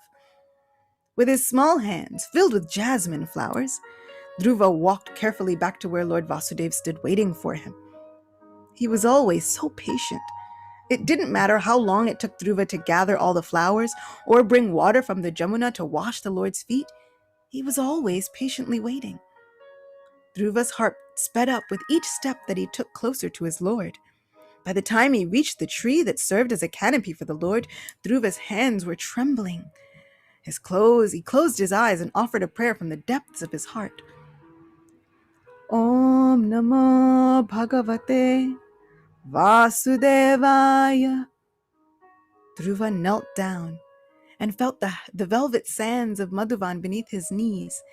He formed a spout from his joined palms and gently poured the jasmine buds onto the lotus feet of the Lord. Dhruva reached down, bowing his head low, now coming to his most favorite part. He looked forward to the moment when he touched the Lord's tender feet with his hands and his forehead. For just a moment, Dhruva would rest his forehead on Lord Vasudev's feet, and Dhruva would know that there was nowhere else he would ever long to be. Om Namo Bhagavate Vasudevaya. Dhruva could smell the aroma of jasmine before his fingers felt them. He brought his forehead down, ready for the experience of touching Lord Vasudev. The experience always brought him to the utmost feeling of protection and shelter. His heart hammered in his chest, and Dhruva pressed his forehead to the ground until he felt the dust of Madhuvan beneath him. Om Namo Bhagavate. Dhruva jerked up. This was all wrong. He should have felt the incomparable sensation of the Lord's lotus feet, of Lord Vasudev beneath his forehead. The space around him was empty. The jasmine flowers were still there, but they looked strangely wilted, as though they too felt the absence of the Lord immediately. The forest of Madhuvan was still there. The tree was still there. The sound of the Jamuna rushing by was still there in the background. But Vasudev, who made the entire scene make sense, the one who gave it life, was gone. Gone? Vasudev? Dhruva called, looking around him. He looked behind the tree, momentarily thinking perhaps his lord was hiding from him. Dhruva scrubbed his eyes with his hands, wondering if maybe perhaps his vision was faulty. Where could the Lord have gone? Vasudev? His cry echoed around him with no answer. This was his greatest fear, his worst nightmare. Vasudev! Dhruva opened his eyes. He was gasping for air, tears streaming down his face, his mouth gaped open, prepared to call out for the Lord again. But he found himself face to face with Lord Vasudev. The relief Dhruva felt was paramount, until he realized this was no meditation. A sound of wonder escaped him as he reached out to touch Lord Vasudev, to see if he was really, truly real. His effulgence lit up Madhuvan forest, and he seemed even more beautiful than he had when Dhruva saw him in his meditation. As Dhruva's fingers brushed against the end of an impossibly soft sash, he collapsed at the feet of the Lord. Dhruva's eyes went large and round as he finally looked up from his place on the ground. He drank in the sight of Lord Vasudev just as he had in his meditation. He could feel the tears coursing down his cheeks, and he longed to wash the Lord's feet with them. His breathing came in halting, shallow gasps, and he looked on the feet that he had loved resting beside in his dreams. He wanted to throw himself at Lord Vasudev's feet. He wanted to wrap his arms around them and ask never to be separated from him again. He wanted to press his feet to them until they were all that Dhruva would ever know. That one moment without Lord Vasudev had felt like the most bereft existence. Dhruva never wanted to experience another moment without him ever again. Dhruva opened and closed his mouth again and again. He knew he probably did not look like a dignified prince as he struggled to find his words. He had been worshipping Lord Vasudev all this time, and now when he finally had the Lord before him, he could say nothing. He had forgotten all names other than Lord Vasudev's. There was nothing outside of the Lord. There would never be anything else beside him again. Lord Vasudev, bathed in a wondrous golden glow, reached out with his conch shell in hand and touched the smooth conch to the top of Dhruva's head.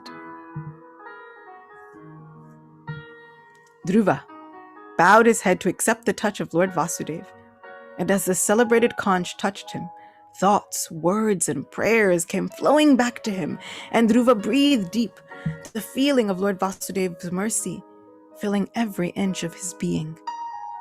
With his voice faltering, with the emotion surging within his heart, Dhruva finally spoke.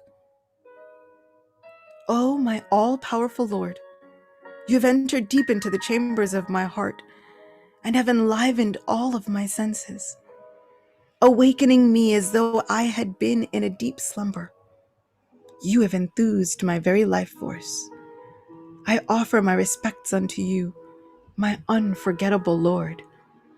Although you enter into this material creation as the Supreme Person, you, out of your own kindness, also enter into the heart of every living entity as the super soul and their supreme friend and benefactor.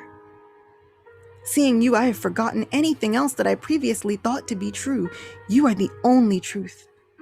It is you who gave life to Lord Brahma and endowed him with his power to create and his kingdom of Brahma Loka. It is you alone who at the end of creation dissolves this entire manifestation, this entire manifested universe within your belly. It is only you who rests upon the serpent bed, you who are the cause of all causes. You are the witness of all, and you are the maintainer of the entire universe. Even though you stand apart from it, you remain unchanged, despite the countless changes of creation. And you are the ruler and the guardian of material nature. I can understand all this now, as I behold the supreme form, which even deep in my meditation, I had never seen before." Dhruva thought back to his days blissfully merged in his meditation, and he knew for certain that the joy that he felt was nothing compared to the joy he felt now. He knew deep within his heart that there was no difference between the form of Lord Vasudev that he saw in his meditation and the form that he was gazing unblinkingly at now, but he could feel the direct presence of Lord Vasudev with every atom. He felt somehow pulled toward his beautiful vision of the Lord, as though Lord Vasudev was a magnet and Dhruva was nothing more than an insignificant metal shaving forever lost in the magnetic force field. Those like me, who have come to you seeking any kind of material pleasure, are no more than fools.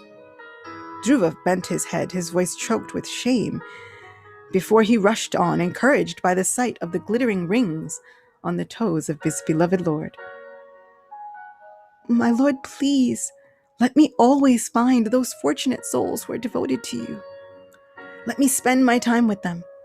Let me find out the truth about you from them. The happiness derived from meditation upon your lotus feet or hearing about you far exceeds any other pleasure that could ever be obtained or described. My dear Lord Vasudev, bless me so that I might be so fortunate as to always have the shelter of those who are committed to you, constantly engaging in your loving service, just as the waves of a great river constantly flow. By somehow engaging in your beautiful service, I know that I will come to truly understand the goal of this life of mine, for I find myself becoming obsessed with hearing about your glories, which are ever existing." Dhruva smiled up at the gorgeous, calm face of Lord Vasudev, who ever patiently listened to his prayers. Lord Vasudev, who mercifully smiled, and his merciful smile never faltered, and whose magnificent glance never strayed from Dhruva's face, nodded almost imperceptibly. Dhruva was absolutely enamored by him. "You are the supreme abode of all wishes and benedictions. One who finds the treasure of service to you no longer has anything else to hope for. He is never lacking anything, and no other desire resides within his heart. Worshipping your lotus feet is better than becoming any king. It is better than any kingdom, anywhere. Oh, my Lord, Dhruva's words broke off as he gazed longingly at the lotus feet of Lord Vasudev.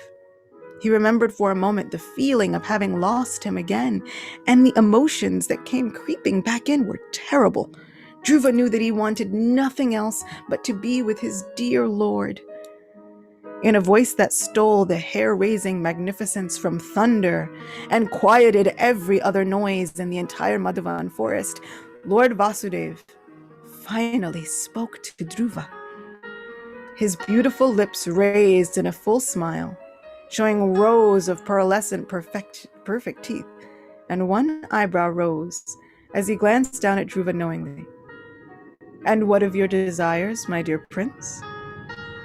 Dhruva shook his head quickly and lowered his gaze. I came to you like a poor man, asking for mere husks of rice. I came to you searching after shards of broken glass, but you have given me the priceless jewel of your love. How could I ever want anything else?" "I want nothing." Dhruva clasped his hands together, his heart squeezing painfully at the thought that he had ever wanted anything other than the love of his lord.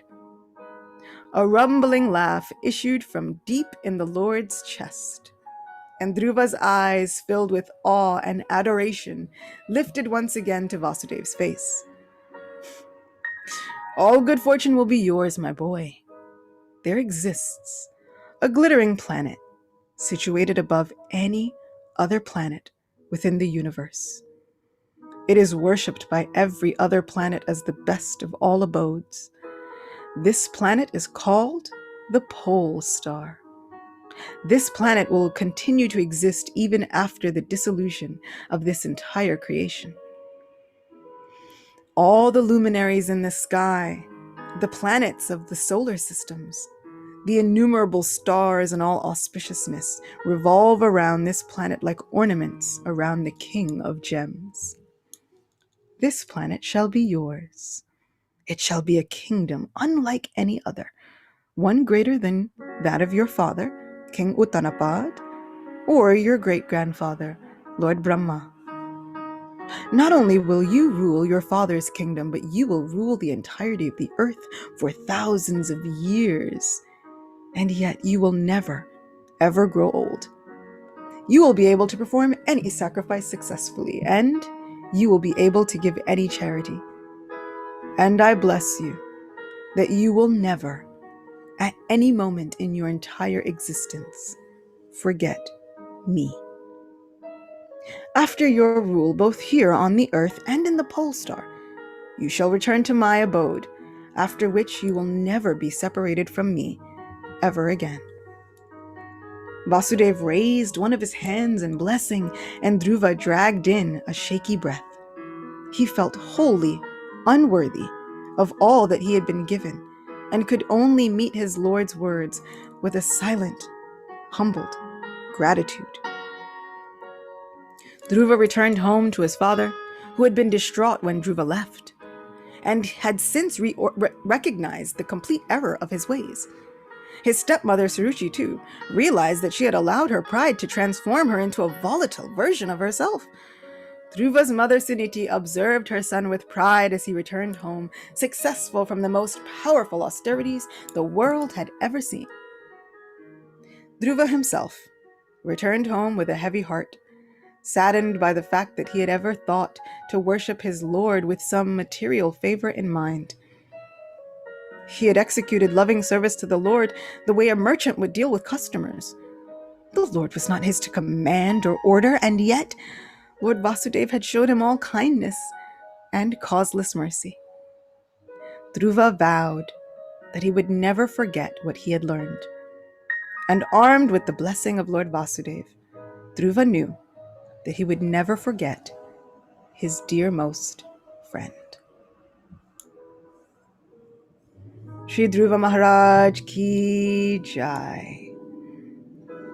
So this is Dhruva, fixed and determined, with a heart of passionate fire, just at the beginnings of his life at such a tender age. But he has inspired all of us for millenniums. This is Dhruva, who, with the sheer force of his determination and lots of love. He inspired the Lord to appear before him. Dhruva had the meditation of the Lord within the core of his heart, and it was said that Dhruva's meditation would not even break when the Lord was standing before him. Lord Vishnu had tried to get Dhruva's attention, and Dhruva was so fixed on his meditation, on the Lord, that the Lord of his meditation could not break it. Let this be that love within our hearts that nothing can break it. Let our faiths become strong like a pillar, unflinching, unmovable, unbreakable. Once, His Holiness Gaura Govinda Maharaj had given me the same advice and task. You make your faith strong like a pillar. Let us make our faith strong. And if I have any prayers and blessings on my side, I pray that any and all who observe this live feed now or in the future, they all make their faith strong like a pillar, unmovable, unshakable, so that it calls out to the very supreme Lord of our lives to appear before us. So this is Dhruva. And the Lord then had to, in order to gain his attention, he had to leave the core of his heart. Okay, I'll jump out of the meditation so that Dhruva will actually pay attention to me. And when he jumped out of the meditation, that was when poor Dhruva looked around and felt that one moment of agony, that separation from our Lord. They say that one of the greatest forms of austerity is not to stand on one's head, is not to be able to hold your arms out at your sides or up above or hold your breath or do all these things. The greatest austerity and the greatest tapasya is having to live in separation of our supreme friend. Now this says, it sounds really sad, right? But also hopeful. We've been going through this greatest tapasya. We've been living in a separation from our friend. Somehow or other, we have forgotten our home. We have forgotten our friend. We have forgotten the relationship with our friend. We have forgotten it all. And that is such great tapasya. It's unthinkable. The agony is excruciating. Just think about it. Think about how much pain we are all in collectively. People are in so much pain. People are in so much anxiety. Their hearts are on fire with it. They're looking for any way to soothe it. This is the real reason we are all hopping from one thing to another, jumping from one topic to another, doing all of these different things, grasping at luxury and abundant money, all the greed, all the things. It's because of desire. Krishna says it is lust only, Arjuna. It's desire. And what's the desire? That desire is to somehow assuage, soothe this agony that's felt at heart. But the real cause of that agony is our separation from our friend. Now, the bad news is that we are suffering from this separation. The good news is that it is austerity. And austerity happens to attract the attention and the notice of the Supreme Person. So you've been doing austerity, whether you know it or not. Wonderful thing about Krishna is he'll still accept it. Even if we think, but in all my life, I wasn't going through this life thinking, oh my Lord, I've been in separation from you. Now let me just try and dedicate myself to getting back to you. And this is why this tapasya will remain prominent in my mind. I was just going through my life thinking, this is struggle after struggle. Lord God, whatever your name is and whoever you are, I need your help to boost me over this. What if we think, I wasn't even thinking about God? What if we think, not only did I think about God, but now it was with hatred. God, how could you do this to me? It doesn't matter. Krishna still accepts it. He will accept even our negative attitudes toward him as mercy. That is how inconceivable your supreme friend is, no matter what you call that friend. That's how merciful our Lord is. That's how much of a good friend our Lord is. Even if we didn't think, I was unconsciously doing this to Pussy. He says, I'll take it. Even if we think, all right, I definitely wasn't consciously doing this to Pussy and I wasn't even thinking about you. I was thinking all about me. He says, I'll take it. Even if we think I was doing this in an attitude of ingratitude, I wasn't happy with you. He says, I'll take it. I'll take it. Any excuse he will take in order to be with us, in order to somehow drag our minds back. Why? Because we are not the only ones going through the pain of this separation. Oof. Just as when Dhruva stopped breathing, his soul was connected with Lord Vasudev's and the whole universe stopped breathing. Same thing. Just as we are in this separation situation, our souls are inextricably linked with the Lord of the universe. Just as we go through this separation, so does he. Just as we face this pain of separation, so does he. And so does this entire universe. So he's constantly looking for ways to drag the mind back, to rekindle that relationship, to get us out of our material amnesia. We are suffering from a curse of forgetfulness. So he's looking for any way to break that curse. And I've kind of used this analogy before because Srila Prabhupada says any good analogy, according to the laws of logic and grammar, must be able to be carried all the way through. So if we have a curse, then we have a fairy tale, right? And in all good fairy tales, you have the savior. It used to be like Prince Charming. And that Prince Charming is an archetype, right? So we have the archetype of Prince Charming, the mood. It's a mood, it's a vibe now. So we have the vibe of Prince Charming, that savior. But now, we as the protagonists, right? As the sleeping beauties and the princesses, it's a vibe, okay? Just go with it. It doesn't necessarily have anything to do with, genders or masculinity or feminine. Just go with the vibe, right? So as the struggling protagonist of this fairy tale, we've been placed under a curse. We've forgotten. We don't even recognize the savior or our home. We don't recognize any of it. What breaks them out of the curse? True love's kiss. Ah, how romantic. I'm a huge romantic. I'm a kid who still loves Disney movies. So, this analogy is very dear to my heart. Please enjoy it. So what is true love's kiss? Well, the embodiment of true love is none other than our Supreme Person. But true love's kiss sounds real intimate. Is that Supreme Person going to kiss us? In some cases, depending upon the relationship you have with that Supreme Person, yes. Or the Supreme Person gives you the nectar from his lips. That's what this kiss is all about, isn't it? The nectar of love. Where can that nectar of love be found? Well, Sri Krishna is always known to be playing a flute, but he's also known to give his nectar to one other very, very lucky being, and that is his conch shell. He blows it victoriously before a battle or announcing anything. It is that very conch shell which touches the head of Dhruva Maharaj. So what is the nectar from the lips? What is true love's kiss for us? This message of, oh my dear, we've been separated for far too long. Come home. Do you know who I am? I'm your best friend. I'm your greatest well-wisher. I've just been waiting for you. Come home. Do you remember me? Do you remember all the times we had? Come home. I've been lost without you.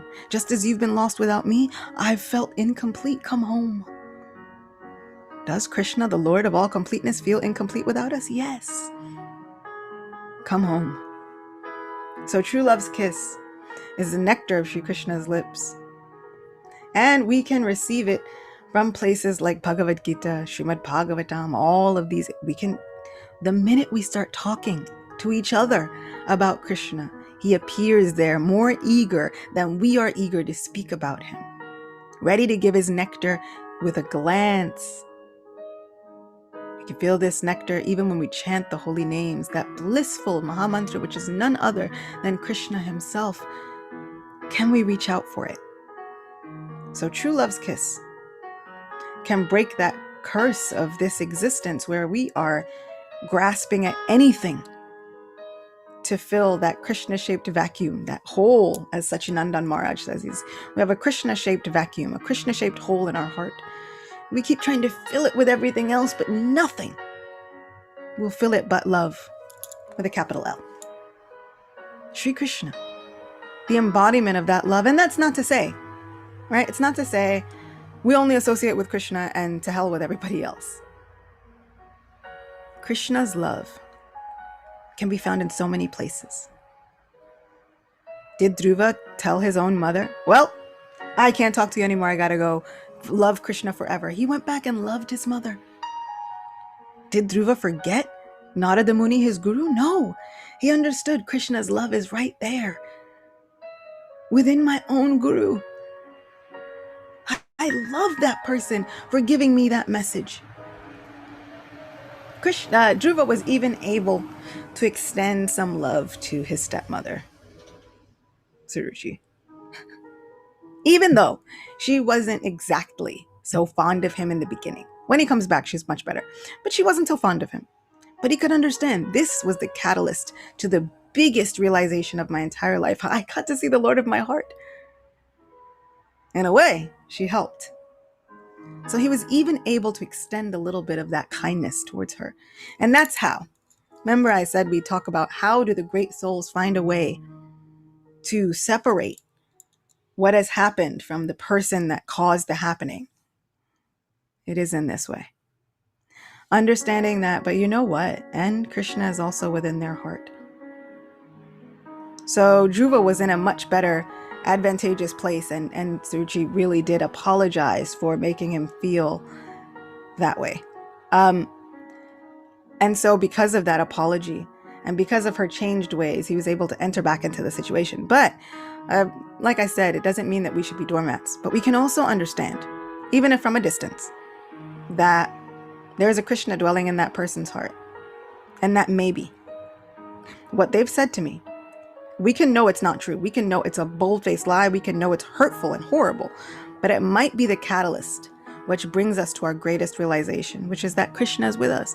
It might be the thing that causes Krishna to appear within us. To appear before us and say, oh my dear, I have just been waiting for you to determinedly call out and say, I'm ready. I've been waiting for the time when you say you're ready. Come home. Come home. Let us engage with one another. Let us be together and never, ever, ever separate again. This is the kind of goal I would hope to achieve. And this is what the story of Dhruva in all of his fixed determination teaches us. What's available to us? All the gifts of the universe and more. Everything is available to us. We can use any of these situations as a catalyst to propel us forward to gaining the greatest blessing of our lives. And we should take full advantage of it. Now, what happens, and I'll just end off with this because we've been here for 2 hours. What happens when we feel hopeless? Do spiritual people feel hopeless? On this path of growth, on this path of finding the greatest, goals in our spiritual lives, on this path, do spiritual people feel hopeless and helpless? And how do they find a way to maintain their faith past that? Does it seem like a question that any of us have had? I feel like it's quite a poignant thing. It's one that I feel like everybody needs. Am I right? Send a thumbs up emoji or something. So I feel like this is something that all of us need. What happens when the hopelessness gets to be too much? What happens when we feel like we've been praying this entire time and nothing is happening? We said we'd be able to see Lord Vasudeva, but it's not looking like it. It's not looking likely. what happens? In this regard, we come to Hanuman. Sita Devi was in what looked externally to be a beautiful garden of Ashok trees with flowers and blossoming groves. Everything was there. And she was miserable. For her, it felt like a prison. She was separated from her dearest beloved Lord Ram. So I think she'd understand. I think we get a glimpse into what her separation suffering was like, because it was so much more intense. Because her determination was fixed. Right? She had this one pointed determination. She was there with it. So she's in this Ashoka garden, which, funny, garden, grove, but for her, it's like the Ashoka jail, the prison. And she had been holding on to her hope for so long. She was holding on. And finally, she felt a little hopeless. What do I have left? I have been meditating on my Lord Ram for months and months, just 10 months. She was in Ravana's custody. Almost a year I've been praying and I've received no word. I don't even know if my Lord knows where I am, let alone if he can send help. My life is in danger and she feels so hopeless that she wants to take her own life. If you think the Supreme cannot sympathize and empathize with what you're going through, they can. Sita Devi knows. Sri Ram knows. Sri Krishna knows. I promise. There is nothing so foreign that you are experiencing and feeling that the Lord is going to say, never encountered that, you're on your own. He is going to try. He's going to try and give us the mercy and uplift us and help us. Why? Because that's what friends do. That's what you do for your loved ones. And we are Krishna's loved ones. So Krishna knows. He is able to empathize with how you feel. Don't keep those feelings to yourself thinking, Krishna will never understand me. What do I have? Krishna will understand everything, I promise. So, she says, I've got nothing else left. And she wants to take her own life. Even if you have been down into the depths of depression and anxiety so far that you are contemplating suicide, the Supreme Person does not say you are condemned. I don't understand that. The Supreme Person says, I understand. I've been there. Keep praying, please. Keep holding on for one more moment, please, because the one extra moment that Sita Devi held on saves her life. Sita Devi held on for one more moment, and in that moment began the wonderful kirtan of Sri Hanuman. Raghupati Raghav Raja Ram Patita Pavana Sita Ram Raghupati Raghav Raja Ram Patita Pavana Sita Ram Shri Ram Jai Ram Jai Jai Ram Shri Ram Jai Ram Jai Jai Ram Shri Ram Jai Ram Jai Jai Ram Shri Ram Jai Ram Jai Jai Ram Sita Ram Sita Ram Sita Ram Sita Ram Ram Jai Jai Ram Jai Jai Ram Jai Jai Ram. And I just see Hanuman getting carried away with the kirtan of the holy names of Sri Ramachandra Bhagavan ki jai. Singing again, Sita Ram, Sita Ram, Sita Ram, Sita Ram. Who can stop Hanuman?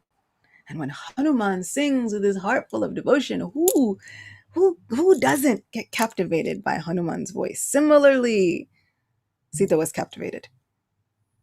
Saved her life.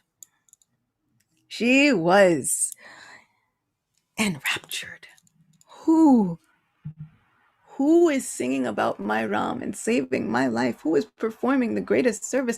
Who is giving me hope? To the mother of the entire universe. Hanuman jumps down and appears before her. O Mata, I am Hanuman, Sri Ram's servant and messenger. Sita is floored, stunned. How? I don't believe you. What if you are Ravan, coming to tempt me, coming to give me some false hope just so that you lure me into a trap? Sita's mind was so traumatized by the anxiety and the depression that she refused to allow herself to believe. How many times have we been there? So traumatized by the struggle and the obstacles that we refuse to believe that life can even change. No, I won't believe. What if you are a trick?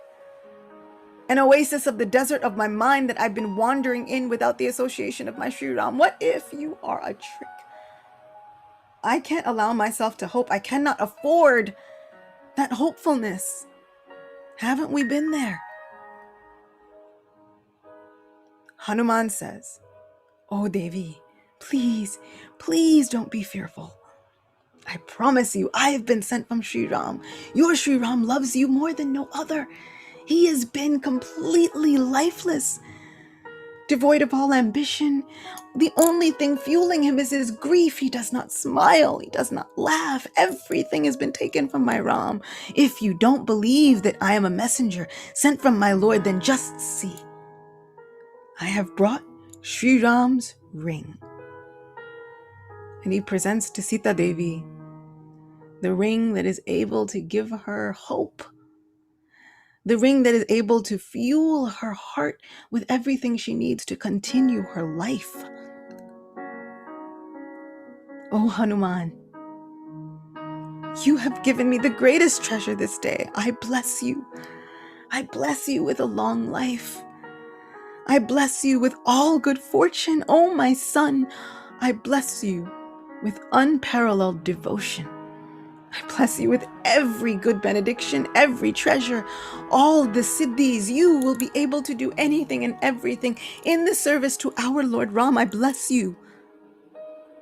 Sita Devi, unable to give him anything else, as the queen of his heart, she showered him with benediction on benediction on benediction as spiritual abundance. She blessed Hanuman, placed her very hand on Hanuman's head.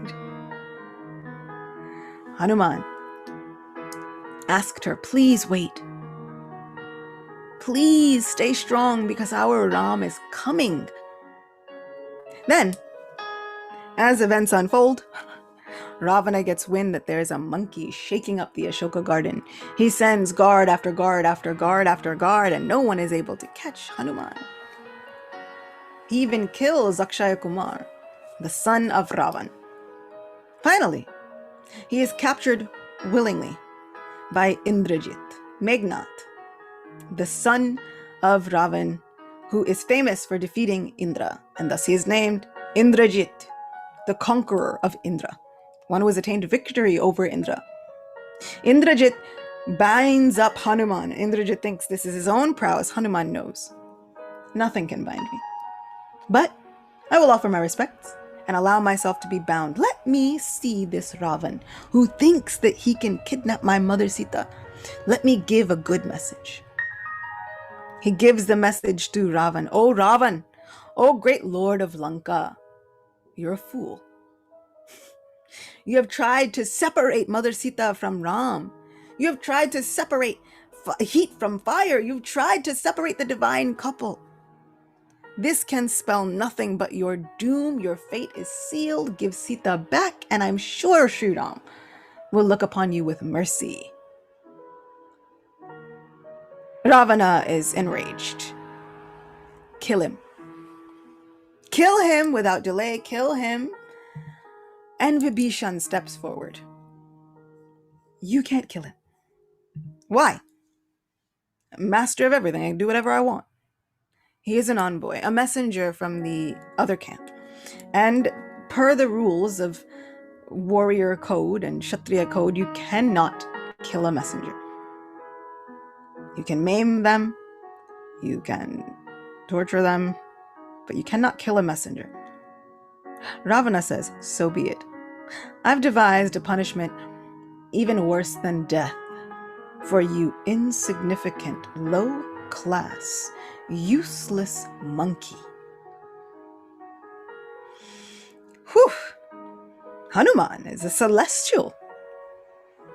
Hanuman is... Vanaras are a race unto themselves. More man, more beast, more than anything else. Ravan is now shooting insults at him. We ever been in that situation? Where just when we are starting to understand that we can love ourselves with just a little bit of faith, somebody comes with all the insults. You insignificant, low-class, Western-bodied, whatever they want to say. Right? We ever encounter that? Hanuman too. So Hanuman, he simply chooses not to hear the insults. And then Ravan says, I've devised something that you will never forget. A jewel, the crest jewel of a monkey is the tail. Guards, wrap his tail in silks and cotton, dip it in ghee, set it on fire, bind him and parade him through the streets so that all will understand what will become of these messengers of Ram. Then let him go. Vibhishan, you wanted him to be free, and so he shall be. But he will never forget the lesson of the Lord of Lanka. Hanuman, this is torture. Let's really take this for what it is. It's torture. Hanuman is a celestial. And thank God. Because otherwise this is just torture. To burn someone alive. But just enough so that they won't die. But the agony is incredible. You think about that. Think about it if anybody, they were going to tie up a dog, burn its tail, drag it through the streets, then let it go. Krishna, Krishna. Animal activists would be they'd be losing it. Right? This is Hanuman, who had done nothing more but bring a message. I mean, okay, he also killed a few people, but they started it first. So this is torture. They bound Hanuman with thick ropes. Thick ropes. They bound him hand and foot all over his body. They wrapped his tail in so many silks. And now Hanuman faces being set on fire. And what does Hanuman think? He thinks, great. This will give me a chance to get a lay of the land. I can survey everything. Cool. How many of us in the face of torture would think, cool, I get to do more service? How many of us, just in the face of our obstacles that we face, are thinking, this is giving me an opportunity to do more service? Hanuman did not think, oh Ram, why are you so cruel that you would do this to me? I've simply been trying to serve you, and look at the position you put me in. You can do anything. And now look what you've chosen. Hanuman never said that. He said, great, I will do service to Ram with this. Man, this goes back to my earlier resolution of just trying to see Krishna in the situations. The thing that I am crying over, wait a second, is there a way that this might be an opportunity for me to do more service? The things that I'm afraid of. Wait, could this be an opportunity for me to do more service? Is this giving me a chance to chant more, read more, hear more, speak more? Are the limitations that people think that they are imposing on me, the things that they bind me with, wait a minute, is this actually giving me a chance to serve deeper, greater, better? This was Hanuman's thinking. This is why Hanuman is the example of service, of a service attitude and humility. What? Hanuman was proud. But Hanuman was thusly so because he understood the greatness of his Lord's mercy. And he understood something else. So they light his tail on fire. And Hanuman feels cooling breezes. Hanuman is chilling, literally, straight chilling. And then what happens is he contorts his size, right? Hanuman had all the mystic perfections. And if he didn't have them before, he got them from all the blessings that Mother Sita had heaped upon him, right? Like when you leave and your mom packs a huge meal for you, she did that with the blessings. Let me send you with all of them.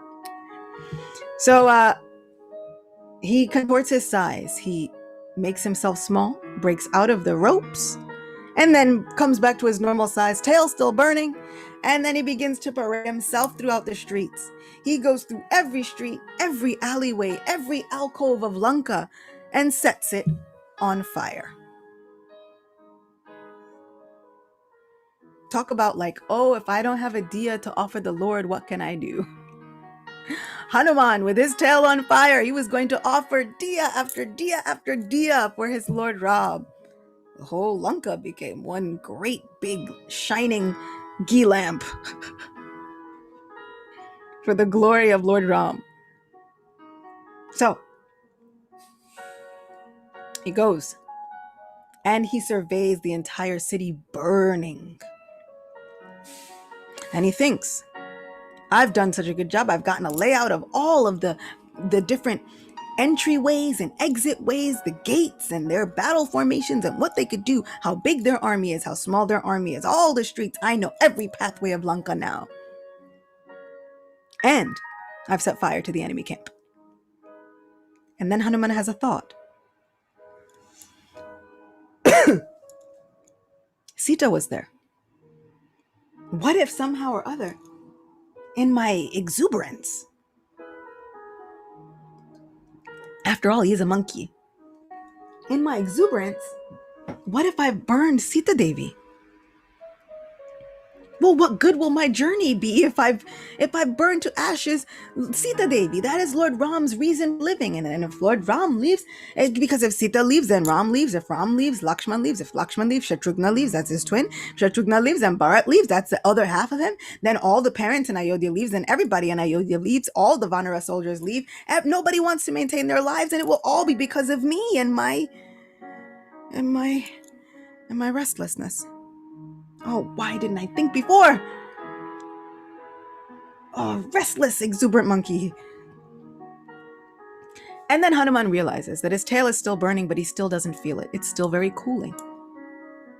And he remembers that one of the benedictions that he could hear, he was flying throughout Lanka and he could hear the voice of Sita Devi. Oh, Hanuman, you are a devoted warrior. You are my very own child. You have such a heart filled with devotion, O Hanuman, O Agni.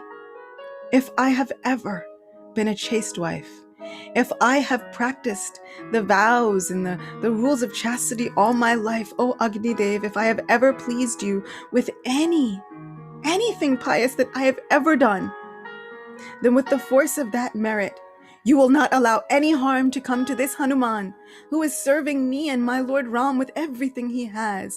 O Agni Dev, if I have pleased you, then with that merit, allow the fire on Hanuman's tail to become cooling and pleasant, like the soothing cooling breezes coming off of mountain peak.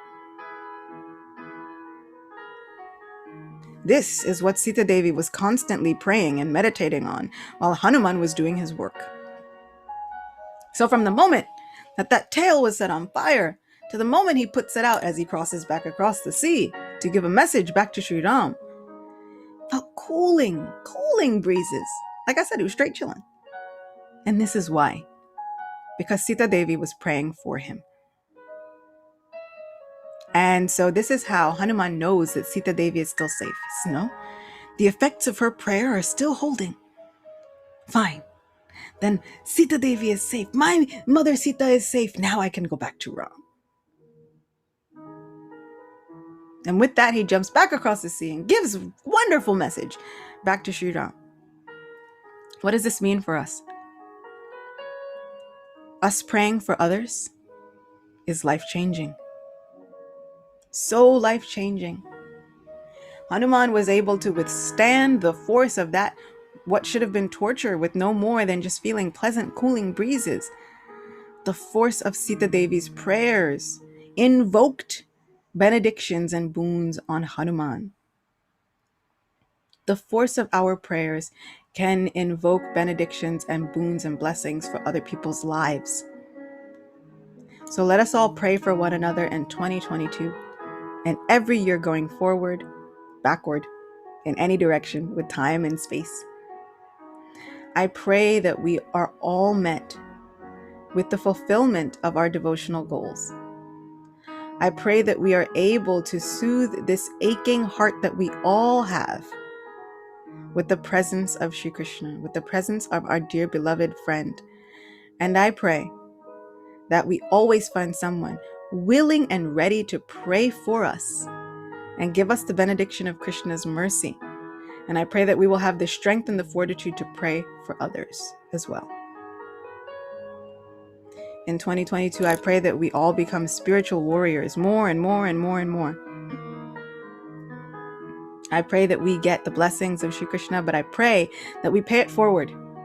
We give out those blessings in turn in the form of praying for other people. So when somebody says, "Oh, can I have your blessings?" Humbly we can think, I have no blessings to give. But we should also think, it is my job. As a person, as an entity who has Govinda in their heart, it's my job. I may not have blessings, but I have loads of prayers. I pray that Shri Krishna gifts you with all the best that he has in store for you, and that he makes your heart strong in the process. Never one to give up hope or faith.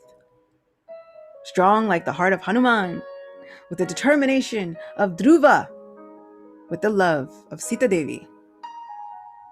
We can always pray that. And that doesn't mean we lose anything. Did you know? Whatever you pray for someone comes back upon you triple. Sometimes it's 10 times. So whatever we pray for others will come back upon us so many-fold. So if we're praying for others for abundance, that abundance is sure to come back. Works like a boomerang. It's like more like a rubber band. It kind of expands in both directions. Your prayers are here in the middle, right? And it expands. That mercy expands toward the person, and the mercy expands back towards you. It's a rubber band. Never to be broken or run out of expansion. That's the mercy of our Shri Krishna.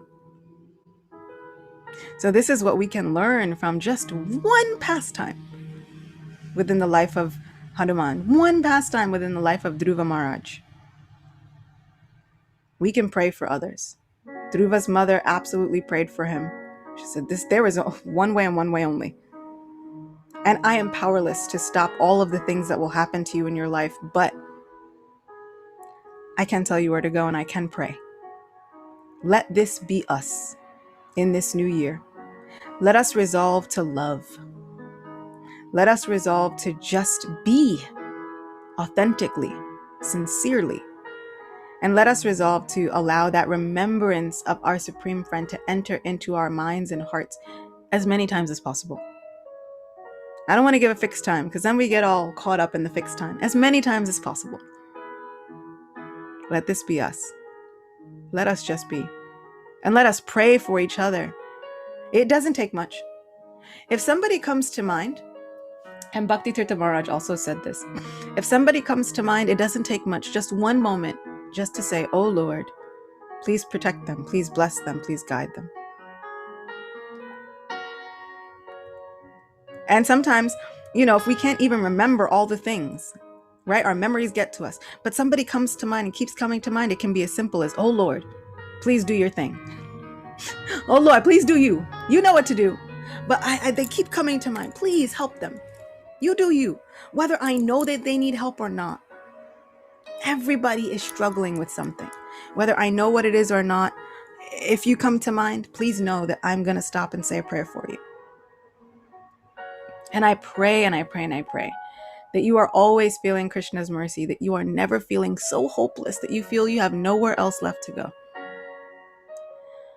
I pray that this year be a year full of hope, a year full of faith, a year full of new opportunities, and a year full of partnerships, companionships, spiritually, mentally. I hope and pray that you meet your companions, those people who are able to walk with you on this spiritual journey and who are able to instill that life back into you when you feel like you have none left. The road is long, the journey is tiresome, but we have each other. And when you see me falling, I hope and pray that you will know exactly how to get me back on the path. I'm going to tell you right now. I'm not going to leave it up to chance. I'm going to tell you, okay? Good. If you ever see me falling and you're like, oh man, I just wanted to, I wish there was something I could do to help. You can join my Patreon. No, you can join the Patreon for $5 a month. I'm devising some things. Reading groups and things. I'm devising some things. I want to be a little bit more consistent in the new year. So I'm devising some things. So you can, but even if you think prayer is all I've got to give. Yes, please. I need it. That's really keeping me together. I promise you. And if you see me faltering and you're like, which prayer? What do I do? Like how, Hanuman saved somebody with the power of kirtan. You too can save a life with the power of kirtan. If you see me faltering, all you got to do is you call out one time. Radhe, Radhe, Radhe, Govinda. Radhe, Radhe, Radhe, Govinda, Bhajamana, Radhe, Radhe, Radhe, Govinda, Govinda, Govinda, Govinda, Radhe. So it's not that hard. At any point, if you call out that Radha Govinda, usually it's enough to help me get back on track with life, especially when I feel like I want to quit life altogether. You call out, before long, we're singing together. Jai Jai Radhe Govinda. I can't help it. It's very catchy. So if you ever see me faltering, then please know that you can call out at any time and help me get back on track. And if I ever see you faltering and I'm calling out to Radha Govinda, just know that it's because I'm giving the best thing I have. I'm giving you absolutely my favorite thing in all of creation. So thanks so much for being with me. I'm so praying that in this new year that we all get to be with each other more and more. Like I said, I'm devising some things because I want to be more consistent this year. But the only way I know how to be consistent is with other people. So the more people there are and the more crowd interaction there is, the easier it is for me to feel like, okay, we're going to get on this wagon every day. We're going to try and do the things. So, look out for more things coming. Like I said, reading groups. Okay. Hint. Starting with Krishna book. So I can't wait to keep you in touch with all the things that are happening. I'm still trying to figure out exactly date, time, how. But it's going to be something like this. We're going to come together on Zoom. We're going to live stream to YouTube so that people can ask questions in both fields. It's probably going to be something like this. Something like a Sunday morning at around this time. Kind of like that. And we'll embark on the journey of Krishna book together. And why? Because the good thing about starting a relationship is getting to know the person. So we're going to get to know the person that we all have this relationship with. And Krishna book, Srila Prabhupada's summary study of the 10th canto is just sweet upon sweet. It's almost like too sweet. So if you have like blood sugar issues and diabetes, you might want to have this warning right now that it might get real sweet. So we'll embark on that journey together, trying to get some participation, and we'll try and make a reading group of sorts where everybody can just kind of come together and know that you have a place to come to for a Sunday morning service or evening or afternoon, wherever you are in the world. Because things haven't really, I'm like looking at it, I'm like, so things aren't really going back to normal, huh? Well, normal. This is a new normal. And we should have a place to come and have a ministry, testify, take it to church once a week with each other. You know, this path of spirituality is an everyday thing, but once a week we can come together and kind of with each other make a congregation of people who kind of just want to love and be and argue with each other less. The arguments are going to be there, but maybe we could do it less. And in that way, we will attract the attention of the Supreme Person. So thank you. 2 hours and what is this, 45 minutes? You guys are rock stars, fixed and determined. I'm giving you such a big round of applause. Thank you so much for being with me. I'm probably going to go and try and record a japa meditation video for you all with some really cool prayers for like end of year, beginning of next year. There's some really cool completion prayers that I really like. So I'm going to record a japa meditation video for all of you with that. And then there'll be an extended version of said prayer over on Patreon because, $5 a month keeps us both going. Definitely keeps me going. I have nothing without all of you. You guys, with my subscription for Zoom that needs like fitting in order for us to have all these Zoom lectures, with a subscription to like YouTube that needs for us to be able to stream all of these things, with equipment because I had to buy whatever. You all, it's literally just you. It's just you. Not only that, but you all fund the worship of my lords and my deities. I have a lot of them, but you all do the things. So I thank you for always giving that amazing gift, not just of monetary value, but the gift of your time, of your attention, your presence. Giving some stranger, 3 hours of your morning on a Sunday is not easy. And I guarantee you we're going to cut them down. We're going to slim them down so they're not all 3 hours. But giving that much time to somebody, it's invaluable. So thank you for your presence. Thank you for your prayers. Thank you for your blessings. Thanks for being here. And we'll see each other real soon. Really soon. Because I was remembering the days when I used to do like 3 podcasts a week or something. And I was like, I miss those. So, 2022 is the year to say, why not start it up again? So I'm forever grateful to every single one of you. I can't wait till we do this again, because until then, I'm always like I'm kind of like researching and reading things and just trying to figure out like, what do I want to share with my people next? So we'll see what we want to share with you next. And before the commitment phobe in me gets crazy with things, we'll see. We'll see each other real soon. Really soon. Until then, Shri Radha Govinda Dev Ki Jai. All glories to Dhruva Maharaj. All glories to Hanuman. All glories to Srila Prabhupada. All glories to Sri Chaitanya Mahaprabhu, without whom I don't know if me personally, in whatever body I have right now, would have a Mahamantra. So all glories to Sri Chaitanya Mahaprabhu. All glories to all of you Her because grace, you the all Chitugo and Biki. Vicky. Thanks, everybody.